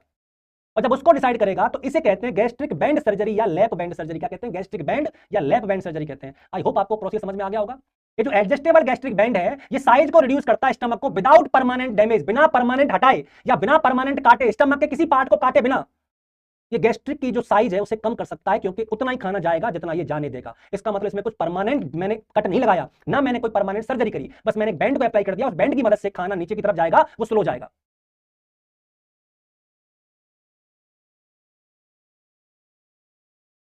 कोर्स लेने के लिए कौन सा ऐप डाउनलोड करें? टाइम आने पर ऐप भी बता दी जाएगी, कोर्स भी बता दिया जाएगा। अभी कोई मतलब नहीं इस बातों का। सीएचओ जिसको आज ही पढ़ना है ना, वो जाके गली गली में कोचिंग में पढ़ा रहे हैं, जाके ज्वाइन कर लो। और जिनको सीएचओ के साथ साथ नॉर्सेट की तैयारी करनी है, कि इनको ऐसा लगे कि सीएचओ में तो हम कर ही रहे हैं, सीएचओ के साथ साथ नॉर्सेट का भी क्रैश कोर्स हो जाए तो मजा आ जाए, तो वो वेट करें सही लोगों के सही कोर्स का। और जिन्हें लग रहा है कि जहाँ उपसा पढ़ा रहा है 500 रुपये में, वो 700 में, 800 में, 1000 में, 10,000 में, जिससे पढ़ना पड़ो। अगर जल्दबाजी है तो, और वेट कर सकते हो फरवरी क्लास तक का, तो वेट करो, नो प्रॉब्लम, चॉइस आपकी है, जो करने का।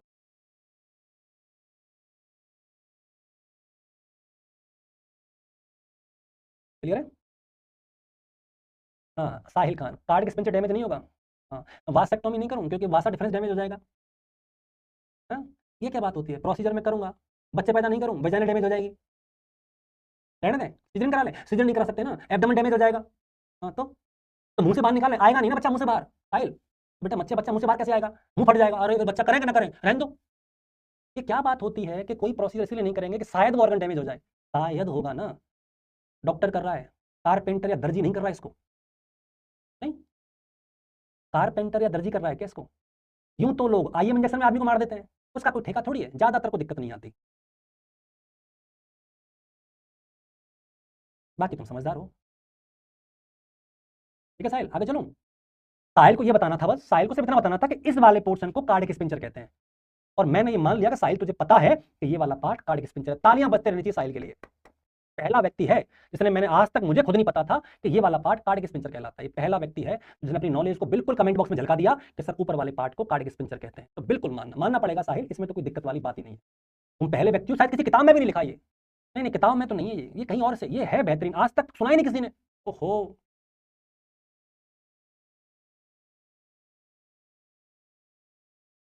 Thank you.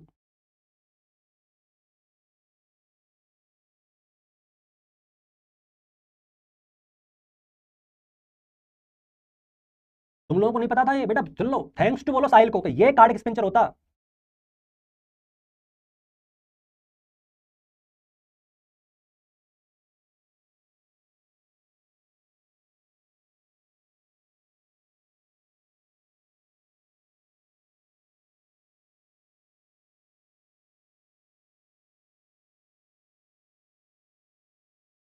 चलो, थैंक यू।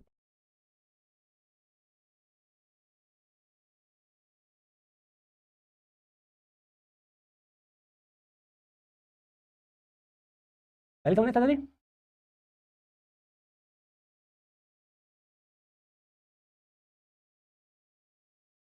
अगली है गैस्ट्रिक स्लीव सर्जरी। सेकेंड है gastric sleeve surgery. Gastric sleeve surgery में क्या करते हैं हम लोग?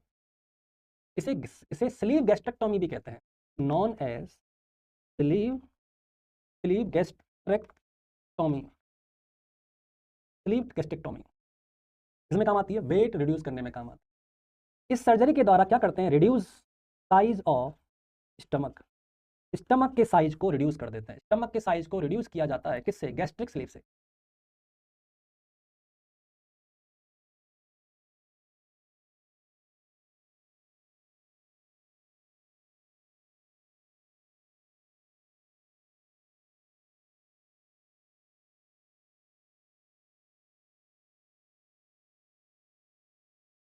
क्लियर?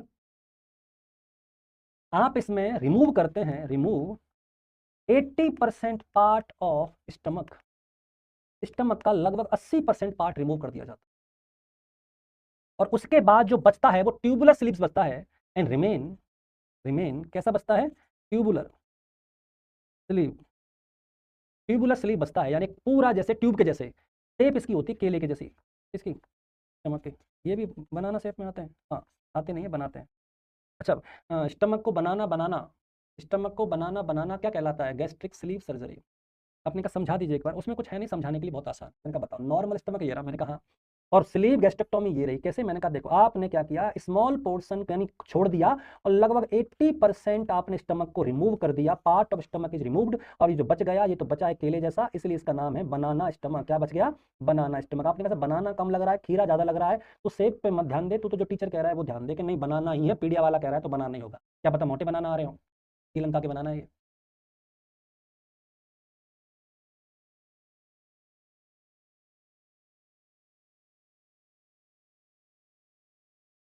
अरे साहिल भाई मजाक कर रहा हूँ यार, ऐसे दिल पे मत लिया कर। साहिल अच्छा बच्चा है मेरा, वेरी गुड स्टूडेंट। वो तो क्या है, कई बार क्या फ्लो फ्लो में कोई भी लपेटे में आ जाता है, ऐसा नहीं है। साहिल इज वेरी गुड। तो ये मैं कह रहा हूँ इसको रिकॉर्ड कर लेना, Sahil is very good person and very broad minded. Sahil दिल पे नहीं लेना, ठीक है बेटा, मस्त रहे, ये तो काम है, कभी कोई कभी कोई।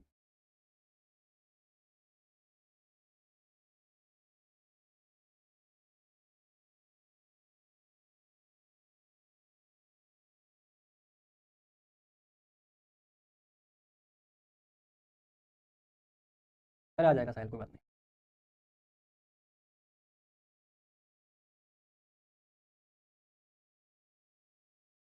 क्लियर? चले?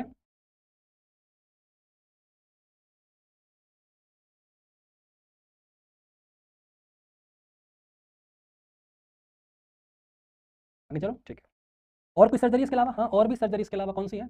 Ron en Y bypass, Roux en, ROUXEN Y, bypass surgery. ये क्या नाम है भयानक सा, ये Roux en Y bypass, Roux en Y bypass surgery कहते हैं। मैंने कहा ठीक है, तो इसमें क्या करते हैं, ये थोड़ा सा कॉम्प्लिकेटेड है पर सुन लोगे तो नहीं आएगा। पहले सर किसमें, ये बेरियाट्रिक सर्जरी है, मतलब ये है कि ये कम करती है ओबेसिटी को और वेट को रिड्यूस करती है। ठीक है सर, बताओ क्या करते हैं। एक बार डायग्राम देखो समझ में आएगा। ये क्या बीमारी बना दी? हाँ इसे कहते हैं गैस्ट्रिक बाईपास सर्जरी, इसको कहते हैं Roux en Y, Roux en Y bypass surgery. एक बार जी भर के देख लो, कुछ भी आपको गलत लगे फिर मैं समझाता हूँ क्या करना है आपको। अरे मस्त रहो, ये कैसे कर दिया? मैं करता, मैं जिंदा तो टेंशन मत ले। ऐसा कोई है जिसने अभी तक क्लास को लाइक नहीं करा? हाँ होंगे, क्यों नहीं, बहुत सारे हैं ऐसे जिसने लाइक नहीं किया। करो फिर जल्दी।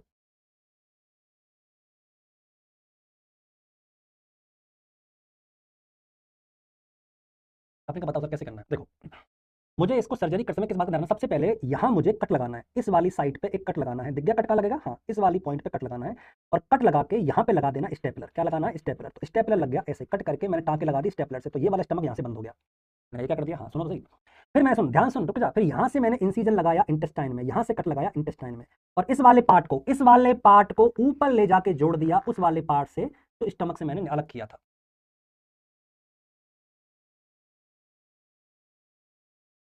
ठीक है?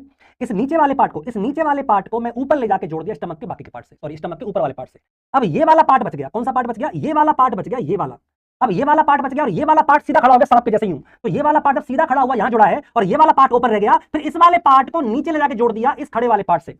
जो देख मेरी बात सुन, क्या समझाऊं मैं तुझे? ये इंटेस्टाइन थी ऐसे ऐसे, और ऊपर स्टमक था, और ये इंटेस्टाइन थी, ये इंटेस्टाइन थी। अब देख अभी जल्दी कर देता हूं, तो ये क्या? ये स्टमक है, और एक स्टमक का ऊपर वाला पार्ट है, तो ये इंटेस्टाइन है। तो मैंने यहां से कट कर इंटेस्टाइन में कर दिया।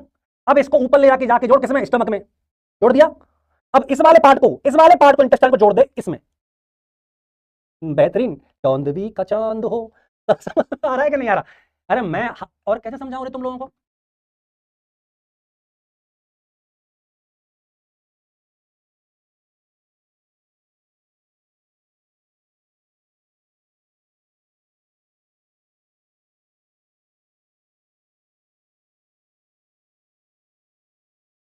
आया कि दोबारा समझाइए, बताओ मुझे। आ गया ना यार?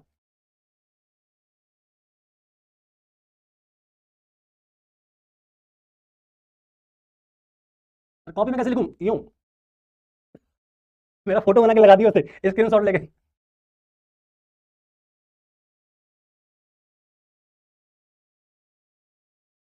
अब बेटा मुझे पता है समझ में आ गया, तो तुम्हें दोबारा करवाना है इसलिए। अरे यार एक समझ यार, देख कैसे होता है। ये वाला पार्ट है ना, ये वाला पार्ट, ये मेरी जो कॉनी है ना, अब ये समझ, इधर से लेके यहाँ तक का पार्ट स्टमक है, घड़ी तक का पार्ट स्टमक, ऐसे मान ले ये स्टमक है। और ये स्टमक का ऊपर वाला पार्ट है जहां से मैंने कट लगाया है, जहां से मैंने क्या लगाया? कट लगाया है। तो ये स्टमक है पूरा, मेरी गलन में जो मेरी वॉच दिख रही है ना, यहाँ तक स्टमक है। तो ये है स्मॉल इंटेस्टाइन, और ये है इससे जुड़ी दूसरी इंटेस्टाइन, पूरी इंटेस्टाइन है। तो मैंने क्या किया, यहाँ से काट दिया स्टमक को, मैंने काट दिया। उसके बाद मैंने कहा यहाँ से काट दी इंटेस्टाइन, तो कट के इंटेस्टाइन, इंटेस्टाइन कट के इस कटे पार्ट को ले गया मैं ऊपर, और किससे जोड़ दिया? जोड़ दिया मैंने किससे? स्टमक से। इससे जोड़ा मैंने स्टमक से, और फिर नीचे वाले पार्ट को जोड़ दिया इंटेस्टाइन से। जो ये फ्री पार्ट था ना इंटेस्टाइन का, इसका जोड़ दिया मैंने इस वाले पार्ट से। समझ में आ रहा है ना? तो इससे क्या होगा, स्टमक का जो भी गैस्ट्रिक जूसेस हैं वो तो जाएंगे ना इंटेस्टाइन के अंदर। बेटा अब तुम ज्यादा मजे ले रहे हो मेरे, मुझे ऐसा लग रहा। अब नहीं समझा रहा मैं, आ गया मुझे लग रहा है तुम्हें।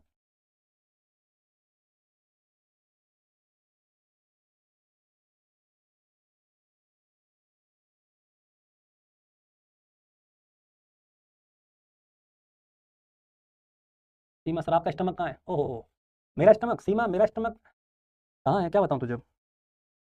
वही है जहाँ सबके होते हैं।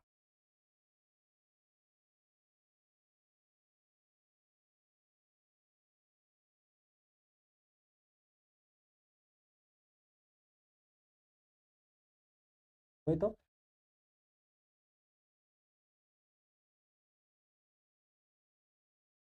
पहली बार ऐसे पढ़ी हूँ मैं। अरे पहली बार तो अपन जलवा कर देते हैं अपन।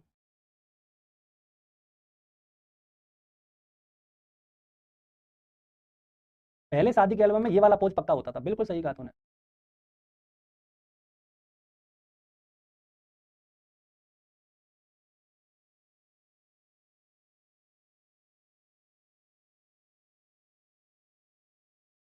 चले आगे। तो ये सारी सर्जरी जो है ये बैरियाट्रिक सर्जरी क्या कहलाती है, क्या कहते हैं, बैरियाट्रिक सर्जरी।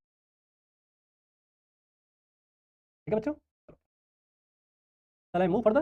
ओके, तो बताओ क्या करना चाहिए। तो इन सर्जरी के लिए प्री प्रोसीजर हमें क्या करना है वो देखिए। तो प्री प्रोसीजर में मैं बता रहा हूँ नर्सिंग केयर। प्री प्रोसीजर की नर्सिंग केयर के बारे में बात करते हैं, सुन लीजिएगा। प्री प्रोसीजर में नर्सिंग केयर में सबसे पहला point, encourage client to express emotions about the eating behaviour. उसे पूछना कि तू ज्यादा खाता है क्या, मतलब भूख बहुत लगती है भैया, कम खाए कर, कंट्रोल नहीं होता भैया, तो वजन बढ़ रहा है, पता है भैया मोटा हो रहा हूँ, वेट लॉस करने की कोशिश कर रहा हूँ नहीं हो रहा है, बहुत तनाव में रहता हूँ, सब मोटा मोटा करते हैं, मोटू आ गया, मोटू आ गया, हाथी आ गया, हाथी आ गया, हाथी तेरी सूंड कहाँ है दिखा जरा। अब उसे कहाँ दिखाएं, सूंड कहाँ है। तो ये कंडीशन जो ऐसी है वो बहुत ज़्यादा परेशान करती है इस मोटे आदमी को। तो उसका बिहेवियर एक्सप्रेशन जानना बहुत जरूरी है। तो एनकरेज करो कि वो अपने बारे में सारी बातें बताए, क्योंकि ऐसा है कि emotional ventilation is the main thing for the behaviour problem. अगर किसी को अगर किसी को इमोशनल प्रॉब्लम है तो इमोशनल प्रॉब्लम में हम लोग क्या करते हैं कि उसको इमोशनल वेंटिलेशन होने के लिए वो बोलते हैं। और वो जब इमोशनल वेंटिलेशन होता है,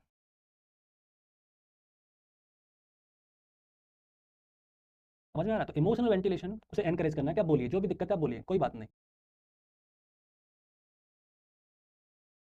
ठीक है, अच्छा अगला पॉइंट बताइए, सेकंड पॉइंट। पहला पॉइंट हो गया इमोशनल एनकरेज, और बताइए क्या करना है। Ensure that client understand change to diet and lifestyle that are needed. आप समझा दीजिए उसको कि देखो आपको सर्जरी तुम कर देंगे, पर आपको अपनी डाइट में चेंज करना पड़ेगा। सर्जरी के बाद भी आप ऐसे अनाप शनाप खाते रहे तो फिर तो बढ़ा के आ जाओगे, फिर मैं सर्जरी करनी पड़ेगी। तो सर्जरी सिर्फ आपको हेल्प कर सकती है, बट आपको जब तक डाइट पैटर्न में चेंज नहीं करोगे मोटापा नहीं कम होगा अपने का। ठीक है, और बताओ prepare the client for post operative courses for, अपन जो भी आप होने वाले कॉम्प्लिकेशन पहले बता देने का, देखो ये कॉम्प्लिकेशन होने वाले हैं आपको इस सर्जरी के बाद हो सकते हैं, तो आप तैयार हो या नहीं हो। तो प्री ऑपरेटिवली ही मैं पोस्ट ऑपरेटिव कॉम्प्लिकेशन के बारे में बता दूंगा, जिससे वो सर्जरी के बारे में राजी हो ना हो बात अलग है।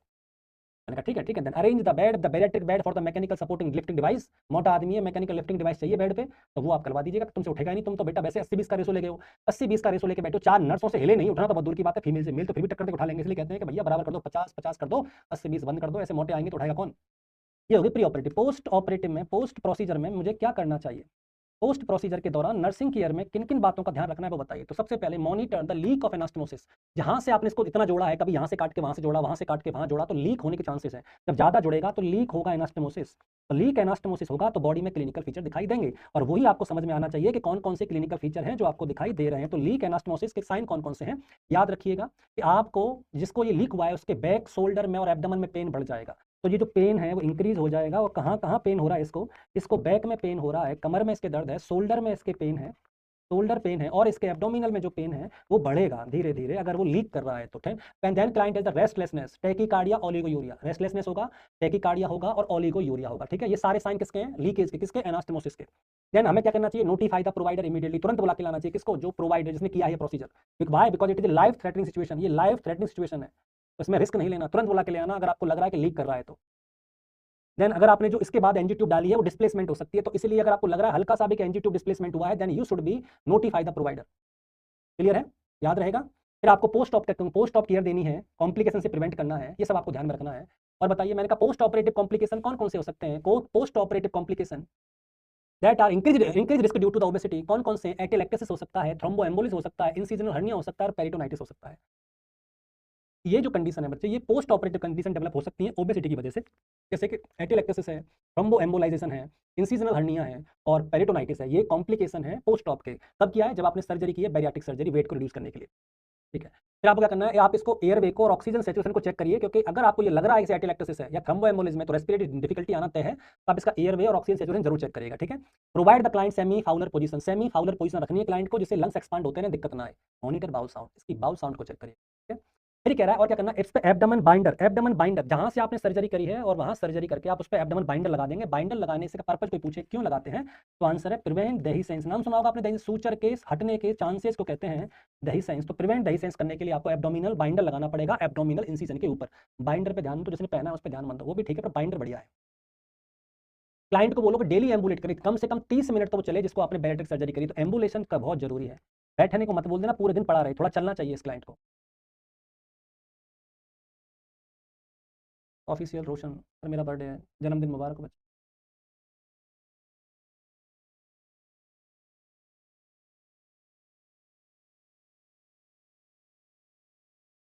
क्लियर, इतना ठीक हो सब बच्चे? ओके ओके, आगे चलें। मैंने कहा ठीक, और बताओ सर, और हमें क्या करना चाहिए, what should I do now? Resume the fluid prescribe. आप ऐसा करो, फर्स्ट फ्लूइड जो है वो थोड़ा सा कम दीजिए, 30 ml तक रखिए। फिर धीरे धीरे फ्लूइड के वॉल्यूम को और फ्रीक्वेंसी को बढ़ाते रहिए। पहले जो फ्लूइड दे रहे हो स्टार्टिंग में 30 ml से स्टार्ट करना, फिर फ्रीक्वेंसी और वॉल्यूम को बढ़ाते जाना धीरे धीरे। इसे बोलना शुरुआत में जो लेना है स्मॉल मील लेना है, ज़्यादा मील नहीं लेना। चाहे आपको 6 मील्स लेने पड़े दिन में, पर आपको मील स्मॉल लेने हैं। समझ में आ रहा है? और आपने कहा डंपिंग साइन आपको आ सकता है, डंपिंग सिंड्रोम आ सकता है। डंपिंग सिंड्रोम यानी सडनली तेजी से खाली हो जाए स्टमक, साइज छोटा है तो बहुत जल्दी खाली हो जाए करेगा, तो डंपिंग सिंड्रोम के साइन चेक कर लेना। डंपिंग सिंड्रोम के जो क्लिनिकल फीचर है वो कौन कौन से हैं, जैसे कि क्रैम्प आना, क्या आते हैं डंपिंग सिंड्रोम में, क्रैम्प आते हैं, डायरिया हो जाता है क्लाइंट को, टैकीकार्डिया हो जाता है क्लाइंट को, टैकीकार्डिया। क्लियर है? डिजीनेस आ सकती है, डिजीनेस, फैटिगनेस आ सकती है। ये सारे क्लिनिकल फीचर आपको दिखाई देंगे डंपिंग सिंड्रोम में। When you reduce the capacity of stomach, then the stomach is going to fast empty, the thing is known as dumping syndrome. तो चांस तो है सर्जरी के बाद के क्लाइंट को डंपिंग सिंड्रोम हो जाए। आप चेक कर लीजिएगा हुआ है या नहीं हुआ है। आई होप आपको मेरी बात समझ में आ गई होगी। ठीक है सर, और बताइए, और हमें क्या क्या बातें पे ध्यान देना है पोस्ट ऑप में या पूरे प्रोसीजर में? उन्हें बताना कि स्टार्टिंग के 6 वीक तक, स्टार्टिंग के 6 वीक तक आप जो फ्लूइड है उसको थोड़ा लिमिट में रखिएगा। फ्लूइड ज़्यादा मत दीजिएगा, लिमिट रखिएगा, लिमिटेशन रखिएगा पहले 6 वीक तक। दिन में 1 कप से ज़्यादा फ्लूइड नहीं लेना है आप। ठीक है, ओके। देन आफ्टर आपसे बोलिएगा दिन में कम से कम 30 मिनट वॉक करें, जो मैं पहले आपको बता चुका हूँ। ओवर ईटिंग को कम करना है। अगर ओवर ईटिंग जारी रखी तो वही कंडीशन वापस हो जाएगी जो सर्जरी से पहले थी। विटामिन और मिनरल सप्लीमेंट जरूर लेने हैं, क्योंकि जो आप डाइट ले रहे हो उसमें मिनरल और विटामिन कम है, इसलिए आपको ये ध्यान में रखना है कि इनको डाइट में एक्स्ट्रा ऐड करना पड़ेगा एज ए सप्लीमेंट। क्लियर बच्चे? ये है कौन सी सर्जरी, बैरियाट्रिक सर्जरी। अब सर्जरी हुई है तो इसके कॉम्प्लिकेशन भी होंगे, जैसे कि पैरासेंटेसिस के थे तो इसके भी कॉम्प्लिकेशंस हैं। इसका पहला कॉम्प्लिकेशन जो होता है वो डिहाइड्रेशन होता है। डिहाइड्रेशन क्यों, डिहाइड्रेशन क्यों? क्योंकि तुमने कहा था पहले 6 वीक कम से कम फ्लूइड लेना है। इस कंडीशन में डिहाइड्रेशन होने के चांस ज़्यादा हैं, क्योंकि आपने डॉक्टर की बात को फॉलो किया है और ये बनता है। तो फ्लूइड इंटेक आप लिमिट कर रहे हो तो डिहाइड्रेशन के चांसेस हैं। दूसरी कंडीशन में हो सकता है माल एब्जॉर्प्शन या माल न्यूट्रिशन, क्योंकि आपने मोस्टली पोर्शन काट दिया स्टमक का, तो माल एब्जॉर्प्शन या माल न्यूट्रिशन की संभावना भी ज़्यादा है। वो आप याद रखिएगा। आपने कहा बिकॉज क्यों? क्योंकि बैरियाट्रिक सर्जरी करके आप reduce the size of stomach या bypass portion of intestine tract, then fewer nutrients will be digest and absorb. इस वजह से बहुत कम न्यूट्रिएंट्स हैं जो डाइजेस्ट हो पाते हैं और बहुत कम ऐसे जो एब्सॉर्ब हो पाते हैं, क्योंकि आपने मोस्टली पोर्शन बाईपास कर दिया है। तो दोनों चीजें होने की संभावना होती है, माल एब्जॉर्प्शन और माल न्यूट्रिशन और डिहाइड्रेशन कॉम्प्लिकेशन के तौर पर। क्वेश्चन वही बनता है कि sir what should I do, मुझे क्या करना चाहिए इस कंडीशन के अंदर? आपको क्लाइंट की टॉलरेंस को बढ़ाना पड़ेगा, फूड की और फ्लूइड की। तो धीरे धीरे आप क्लाइंट की टॉलरेंस बढ़ाइए, increase tolerance. Increase tolerance of client आपने कहा स्लोली इंक्रीज करना है, मैंने कहा अब किस किस की, या तो फूड की भी बढ़ानी है और फ्लूइड की भी। धीरे धीरे खाना भी बढ़ाते जाइए और फ्लूइड भी बढ़ाते जाइए। और डाइटरी मैनेजमेंट करने के लिए डॉक्टर को बोल दीजिए या डाइटिशियन को बोल दीजिए, ये इंपॉर्टेंट है इस क्लाइंट के। उसे बोलना कम से कम दिन में 2 से 3 बार प्रोटीन जरूर ले। प्रोटीन के बिना खाना, पूरे दिन में प्रोटीन न ले ऐसा नहीं होना चाहिए, आपको प्रोटीन लेना जरूरी है। आपको वही खाना लेना है जो न्यूट्रिएंट्स के तौर पर डेंस होता है, यानी इसमें न्यूट्रिएंट्स की मात्रा ज्यादा होती है।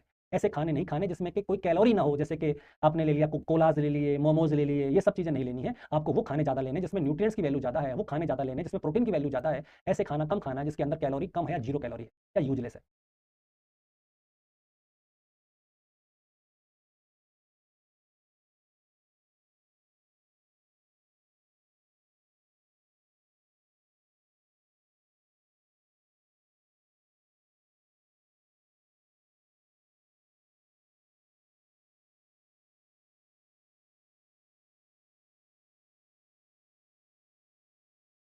चलें आगे, याद रहेगा? Okay, clear?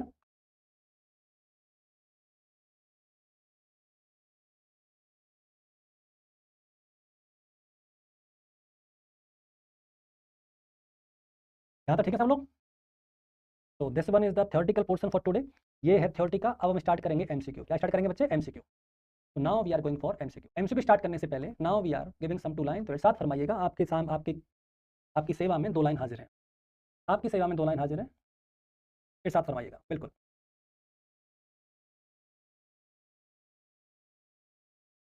मनोज कुमार कुसुमा, हाँ बच्चे, गॉड ब्लेस यू।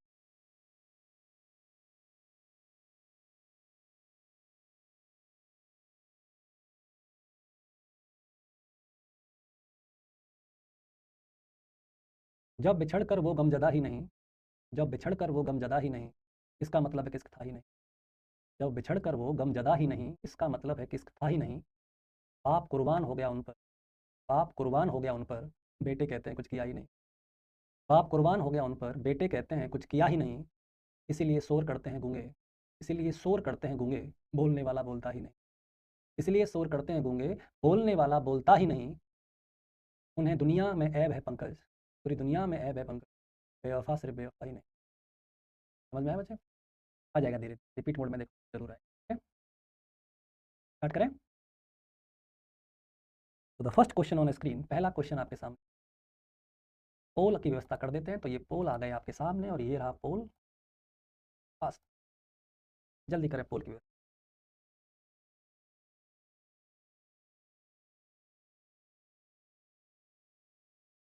बच्चे चलो okay.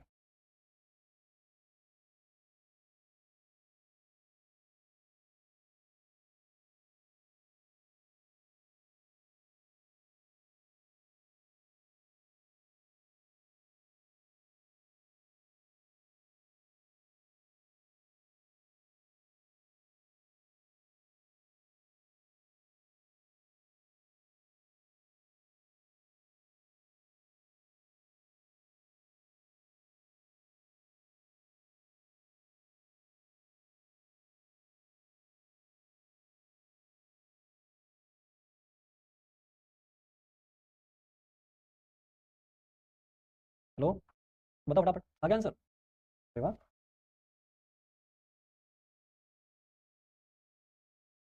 The nurse is caring for client who had paracentesis. Which of the following findings indicate the bowel was performed during the procedure? Which of the following आपको कह रहा है bowl perforation हुआ है। कौन सा ऐसी चीज है जो लग रही है कि बाउल परफोरेशन होने की वजह से? समझ में आ रहा है ना बच्चे? देखो, आप सबके मैं आंसर देख पा रहा हूँ, अच्छी बात है। कंफ्यूजन ज़्यादा है पर ज़्यादा फिर भी नहीं है। मोस्टली बच्चे ज़्यादा कंफ्यूज हैं, पर आंसर डी कहा है 55%। Client report to the upper chest pain. Client ने कहा कि अगर ब्लैडर में परफोरेशन है, अपर चेस्ट पेन तो कैसे हो जाएगा, मुझे इतना बता दे। शार्प पेन होता है वो मुझे पता है, पर वो होता तो एब्डोमेन में है। एब्डोमेन होता है, चेस्ट में होता होगा, चेस्ट में होता है, वो भी अपर चेस्ट में। मुझे नहीं लगता कि तेरा ब्लैडर तू जहाँ ढूंढ रहा है वहाँ नहीं है। एक बात बताओ, 22% मूर्ख हो, अपर चेस्ट पेन होगा क्या? कैसी बातें कर रहे हो भाई?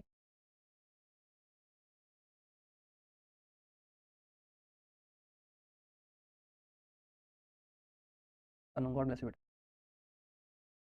मेरे भाई भी बोलते हैं मेरे पापा को कि आपने क्या कुछ नहीं। मैं, लड़के ऐसे ही होते हैं, फिर भी सबको लड़के चाहिए होते हैं। भाई दुनिया है, कल हो गई। माँ बाप का करना नहीं दिखता उनको, और फ़ोन करके वही पूछ लेती है ना, खाना खाया क्या मेरे बाबू ने? तो लगता है जन्नत आ गई। हाँ हाँ हाँ, इतना प्यार बरस रहा है। फ़ोन स्पीकर पर रख के पूछती है 5 लोगों से, वो खाया क्या बाबू ने? माँ बाप से तुमसे पूछते हैं, शर्म करो भाई। माँ बाप की केयर नहीं दिखती तुम्हें? बाप कहता है बाइक तेज चलाओ, बाइक धीरे चलाओ। अच्छा, हमें सिखा रहे हो, हमें नहीं आता है क्या? और वो कहती है बाइक धीरे चलाओ। कितनी केयरिंग है मेरी। तू रहने दे।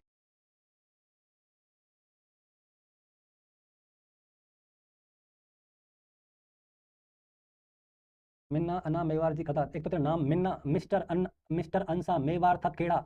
ऐसा ये नाम है क्या? एड्रेस है रे तेरा? एक से पिन कोड डाल दे, चिट्ठी घर आ जाएगी तेरे। धमाल में एक ही चीज़ पूछ रहा।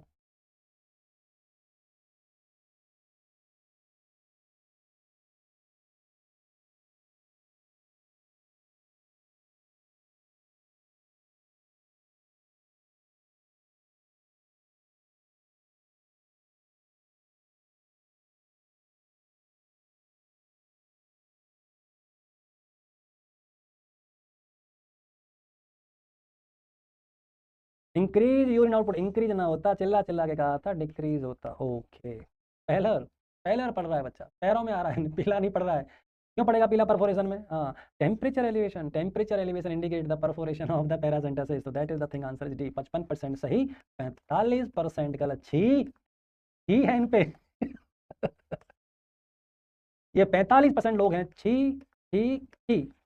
1008 बाबा जी, श्री श्री श्री नहीं है ये, श्री श्री श्री 1008 नहीं है, छी छी छी 1008 है ये सारे 45% जितने हैं।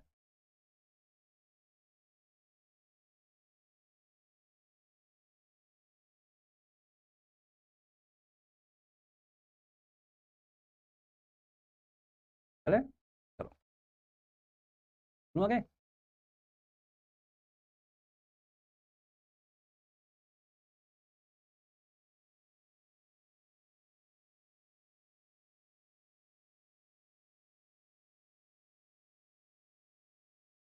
विकास Bhardwaj, God bless. Next question है स्क्रीन, अगला क्वेश्चन आपके सामने स्क्रीन पे ये रहा, फटाफट क्वेश्चन को करें और आंसर निकालें। ये रहे आपके आंसर।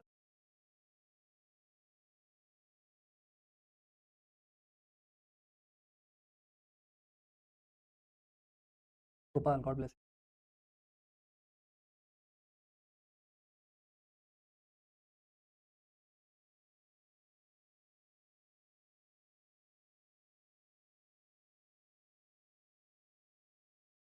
मौसमी, गॉड ब्लेस यू बेटा। रजी पीजिए।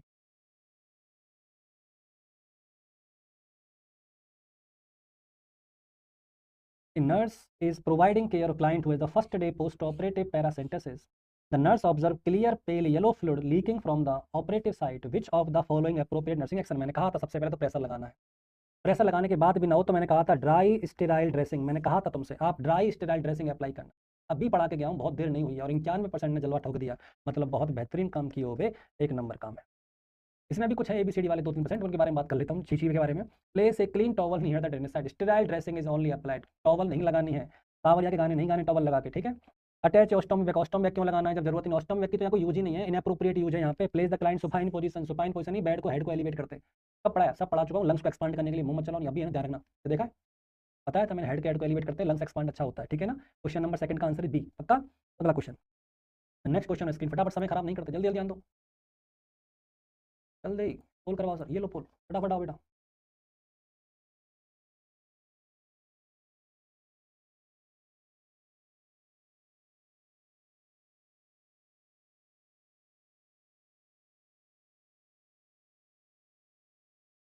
Atropine, God bless you.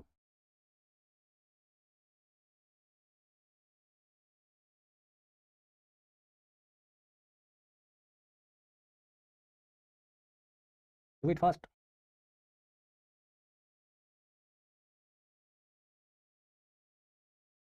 A nurse is monitoring a client after paracentesis. Which of the following finding require immediate intervention?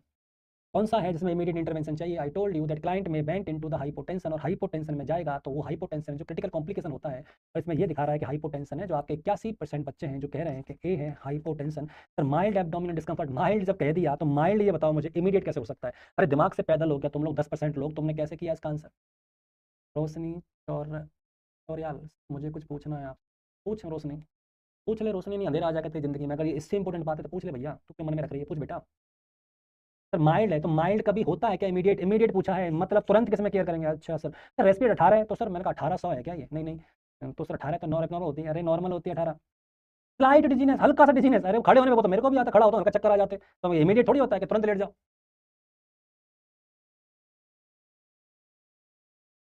Mild है तो इमीडिएट कैसे हो सकता है यार? इतना तो कॉमन सेंस लगाओ ना तुम लोग। अरे चले आगे, आगे आंसर पक्का, वेरी गुड। रोशनी कुछ पूछ रही थी तो अटेंडेंस लगा रही है, 20 दीदी, ललित भैया, चौबे मामा, नंदिता मौसी, पूछ ले रोशनी, क्या पूछ रही है? Deepu Sharma sir, exam prep में कितने मार्क्स आने चाहिए पास होने के लिए? ये बच्चा तब से ही पूछा, एग्जाम प्रेप में तेरे मार्क्स कम से कम आने चाहिए 50 से 60%। ठीक है।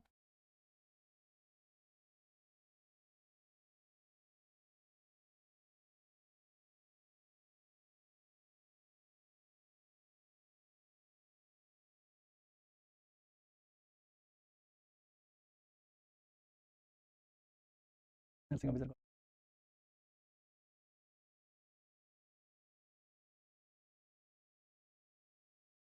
अगला क्वेश्चन आपके सामने स्क्रीन पे है, फटाफट क्वेश्चन को पढ़े और आंसर करें।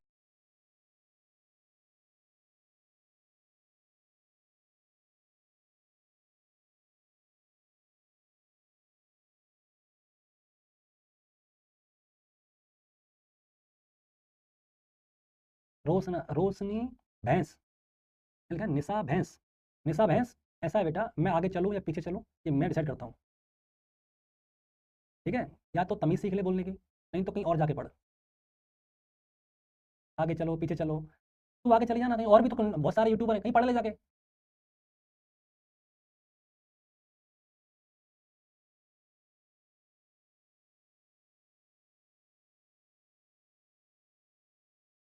जल्दी हो रही, सो जाना, तो पढ़ के देख लेना, मिल जाएगा क्लास तो।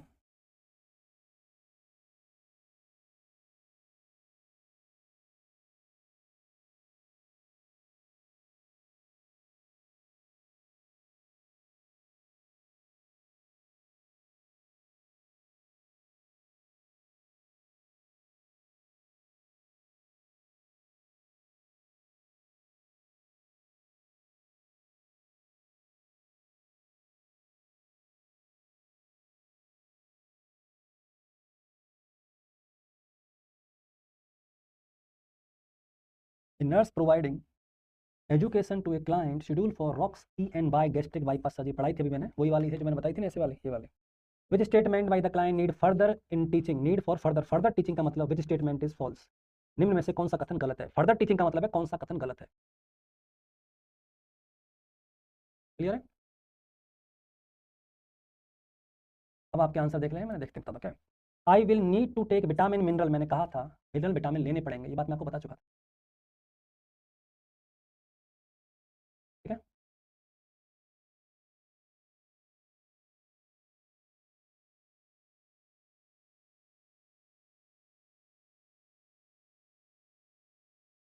आई can eat whatever I want to do, नहीं, तुम जो चाहो वो नहीं खा सकती, आपको हाई प्रोटीन और हाई कैलोरी वाली डाइट लेनी, डेंस डाइट लेनी है, ये कथन इसने गलत बोला है। I will need to follow high protein high carbohydrate, सही है। रैपिड वेट लॉस में increase the risk of cholesterol, सही है, आंसर इज बी। अगर आपने कुछ भी खाया तो काम नहीं चलेगा, कुछ नहीं खा सकते, जो प्रिस्क्राइब है वही खा सकते हैं, तो मोमोज खा लो, चाउमीन खा लो, बर्गर खा लो, ये सब ऐसे फूड नहीं खाते। Answer B is wrong, answer है बी। जिनके आंसर बी थे वो सही है, जिनके गलत हैं कोई बात नहीं, हो जाता है, अगली बार गलती सुधार लेना, ठीक है। अगला क्वेश्चन आपके सामने स्क्रीन पे, फटाफट क्वेश्चन को पढ़े और आंसर, जल्दी आंसर को पढ़ें, फटाफट क्वेश्चन को आंसर करें।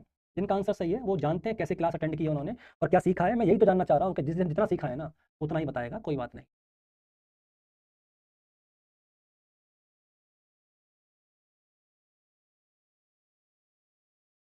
तो ये रहा आपका क्वेश्चन और दिस वन योर आंसर, और पोलिंग करा दिया मैंने, आंसर करो पोल के हिसाब से।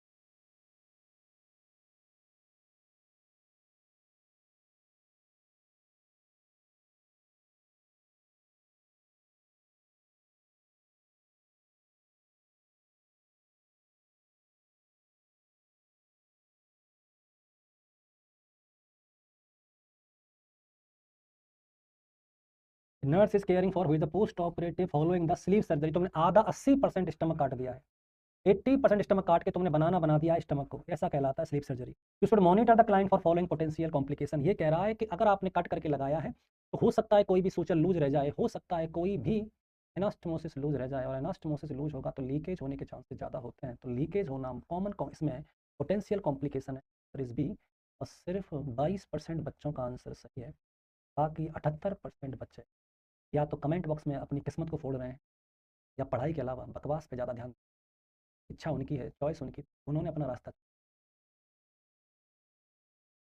उन्होंने उस आंसर को ढंग से आप अभी नोट्स पुराने रिवाइज कर, आपको मिल जाएगा कि लीकेज जो है वो कॉमन प्रॉब्लम होती है, dumping syndrome common potential complication नहीं होता, ठीक है। हाइपर ग्लाइसेमिया देखने को, bowel obstruction, the thing is that कि आपने जो आंसर दिया वो आंसर क्या होना चाहिए, आंसर इज बी, लीकेज होने के चांसेस ज़्यादा है। लीकेज आपने कहा सर क्यों, one of the most serious complication after the sleep gastrectomy is the gastric leak, at the surgical staple line, जहाँ स्टेपल करते हो वहाँ से लीक होने के चांसेस ज़्यादा है। लीक होने के साइन कौन कौन से? Tachycardia, fever, abdominal pain, peritonitis, ये सब साइन है लीक होने के। द्वारा बोलना, tachycardia, fever, peritonitis, abdominal pain, ये सारे साइन है। फिर आपने कहा डंपिंग सिंड्रोम क्यों नहीं है? Dumping syndrome are common after the gastric bypass surgery. ये जो है वो गैस्ट्रिक बाईपास सर्जरी के बाद ज़्यादा कॉमन है। गैस्ट्रिक बाईपास, बाईपास सर्जरी के बाद। बाईपास सर्जरी कौन सा था? अभी मैंने बताया था ना, बाईपास सर्जरी कौन सी है, बताओ जरा, अभी तो बता के गया हूँ। Bypass surgery, rocks and by gastric bypass. Bypass surgery के बाद कॉमन कॉम्प्लिक डंपिंग सिंड्रोम होता है। और अगर स्लीव गैस्ट्रेक्टोमी है तो इसका कॉमन कॉम्प्लिकेशन लीकेज होता है।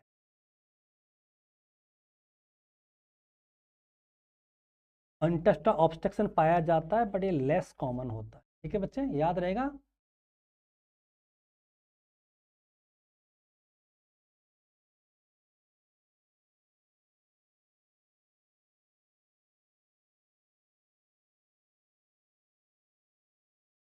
चलो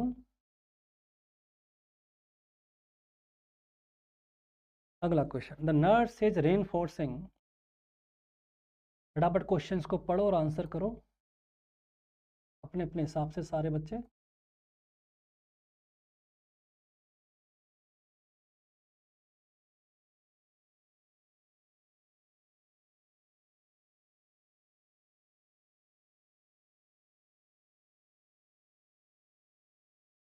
nurse reinforcing discharge teaching to the client after gastric bypass surgery. Which instruction is the most important to prevent dumping syndrome? To prevent dumping syndrome.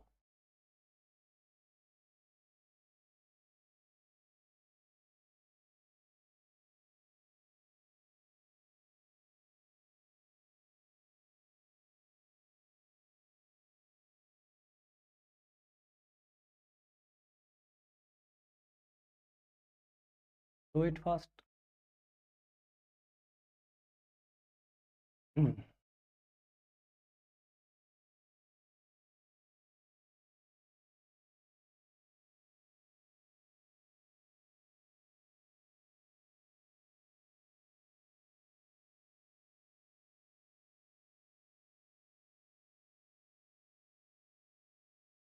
The nurse enforcing discharge technique to client after gastric bypass. Gastric bypass surgery हुई है। Which instruction most important to prevent dumping syndrome? Dumping syndrome को prevent करने के लिए कौन सी चीज है?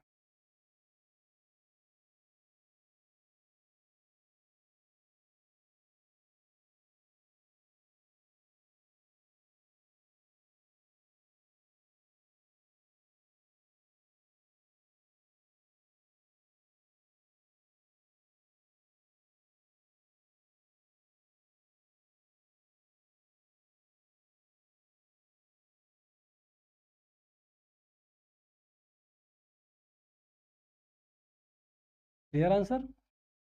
Answer आ गया आपके हिसाब से? आंसर आ चुका है और आंसर इज, तुम्हारे हिसाब से 50% बच्चे जो कह रहे हैं वो कह रहे हैं कि लाई डाउन कह रहे हैं, सी कह रहे हैं, सी, और 40 कह रहे हैं बाकी। देखते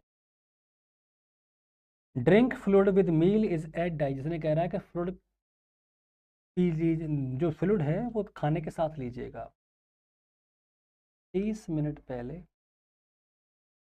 और 30 मिनट बाद आपको खाना नहीं ले, मतलब फ्लूइड नहीं लेना। 30 minute before and after meal आपको इसमें अवॉइड करना है फ्लूइड को। पहली चीज़ ये बात तो गलत है कि तुरंत ले लीजिएगा, ठीक है। ईट मील हाई इन कार्बोहाइड्रेट, हाई नहीं लेते कार्बोहाइड्रेट, डंपिंग सिंड्रोम में लो कार्बोहाइड्रेट डाइट लेते, ठीक है। Lie down after eating help digestion, lie down नहीं करते, डाइजेशन को बेटर करने के लिए सिटिंग पोजीशन देते हैं। कौन सी पोजीशन? सिटिंग।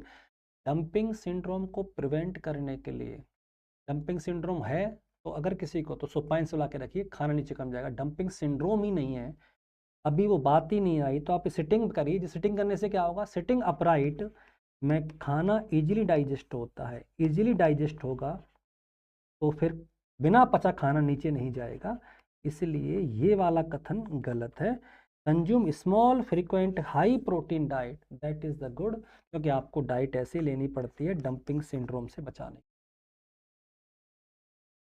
समझ आ रहा है बच्चे? डंपिंग सिंड्रोम के कैरेक्टरिस्टिक क्या है? दैट इज द नोजिया है, क्रैम्पिंग है, डायरिया है, बताया था, डिजीनेस है, ये सब चीज़ें पाई जाती हैं। तो आंसर जाएगा small and frequent high high protein diet लेनी। ठीक है, आंसर इज डी। कोई बात नहीं, सी वालों ज़्यादा दुखी मत होना, सी वाले तो हो ही तुम, क्या हो।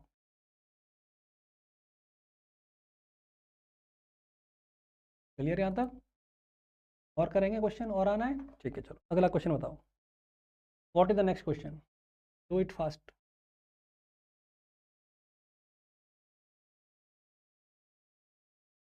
Call कराऊं?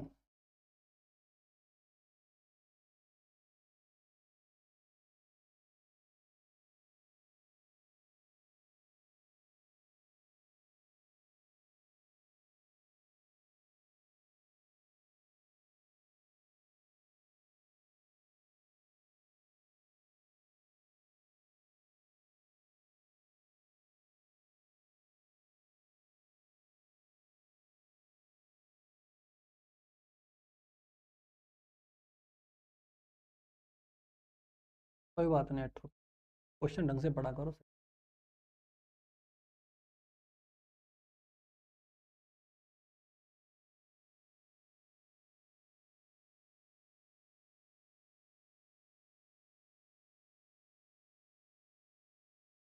A client who underwent a laparoscopic adjustable gastric banding, पहले वाला, surgery report difficulty swallowing solid food. What is the best initial nursing intervention? ये कह रहा है सबसे बेस्ट नर्सिंग इंटरवेंशन क्या करना चाहिए।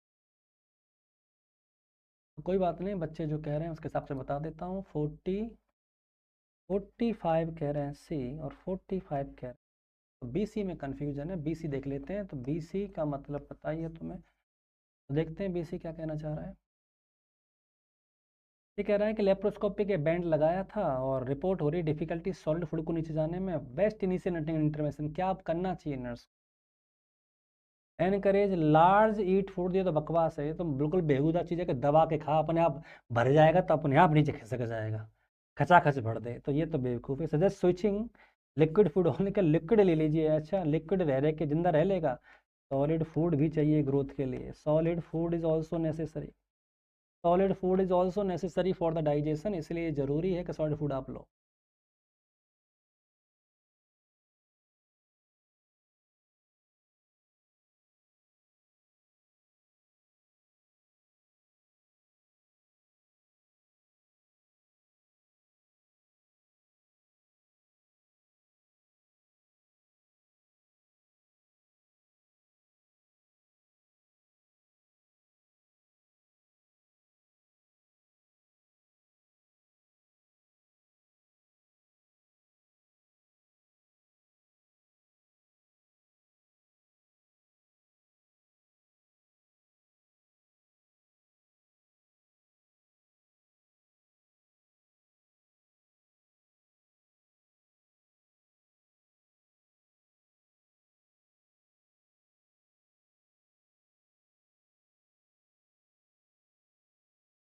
क्लियर?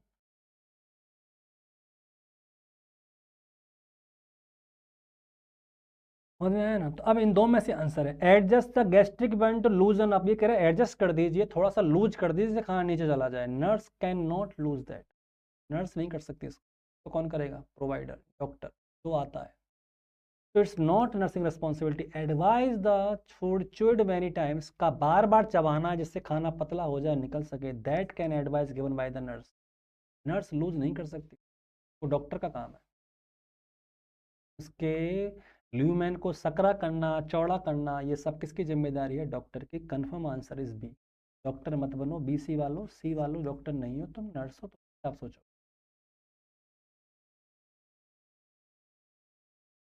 ठीक है बच्चे, तो इसी के साथ आज की क्लास को हम खत्म करते हैं। आई होप आज को आपने काफ़ी काफ़ी इन्जॉय किया होगा इस क्लास को, काफ़ी कुछ सीखने को मिला होगा। सीख कर ही आपका फ़ायदा होगा, ये बात ध्यान में रखिएगा। मेहनत करेगा वही आगे जाएगा, जो नहीं करेगा मेहनत वो कोई बात नहीं। ठीक है बच्चे, जाते आते दो लाइन आप लोगों के लिए फरमाइएगा, फटाफट दो लाइन है, अर्ज करिएगा और इरशाद करिएगा जल्दी।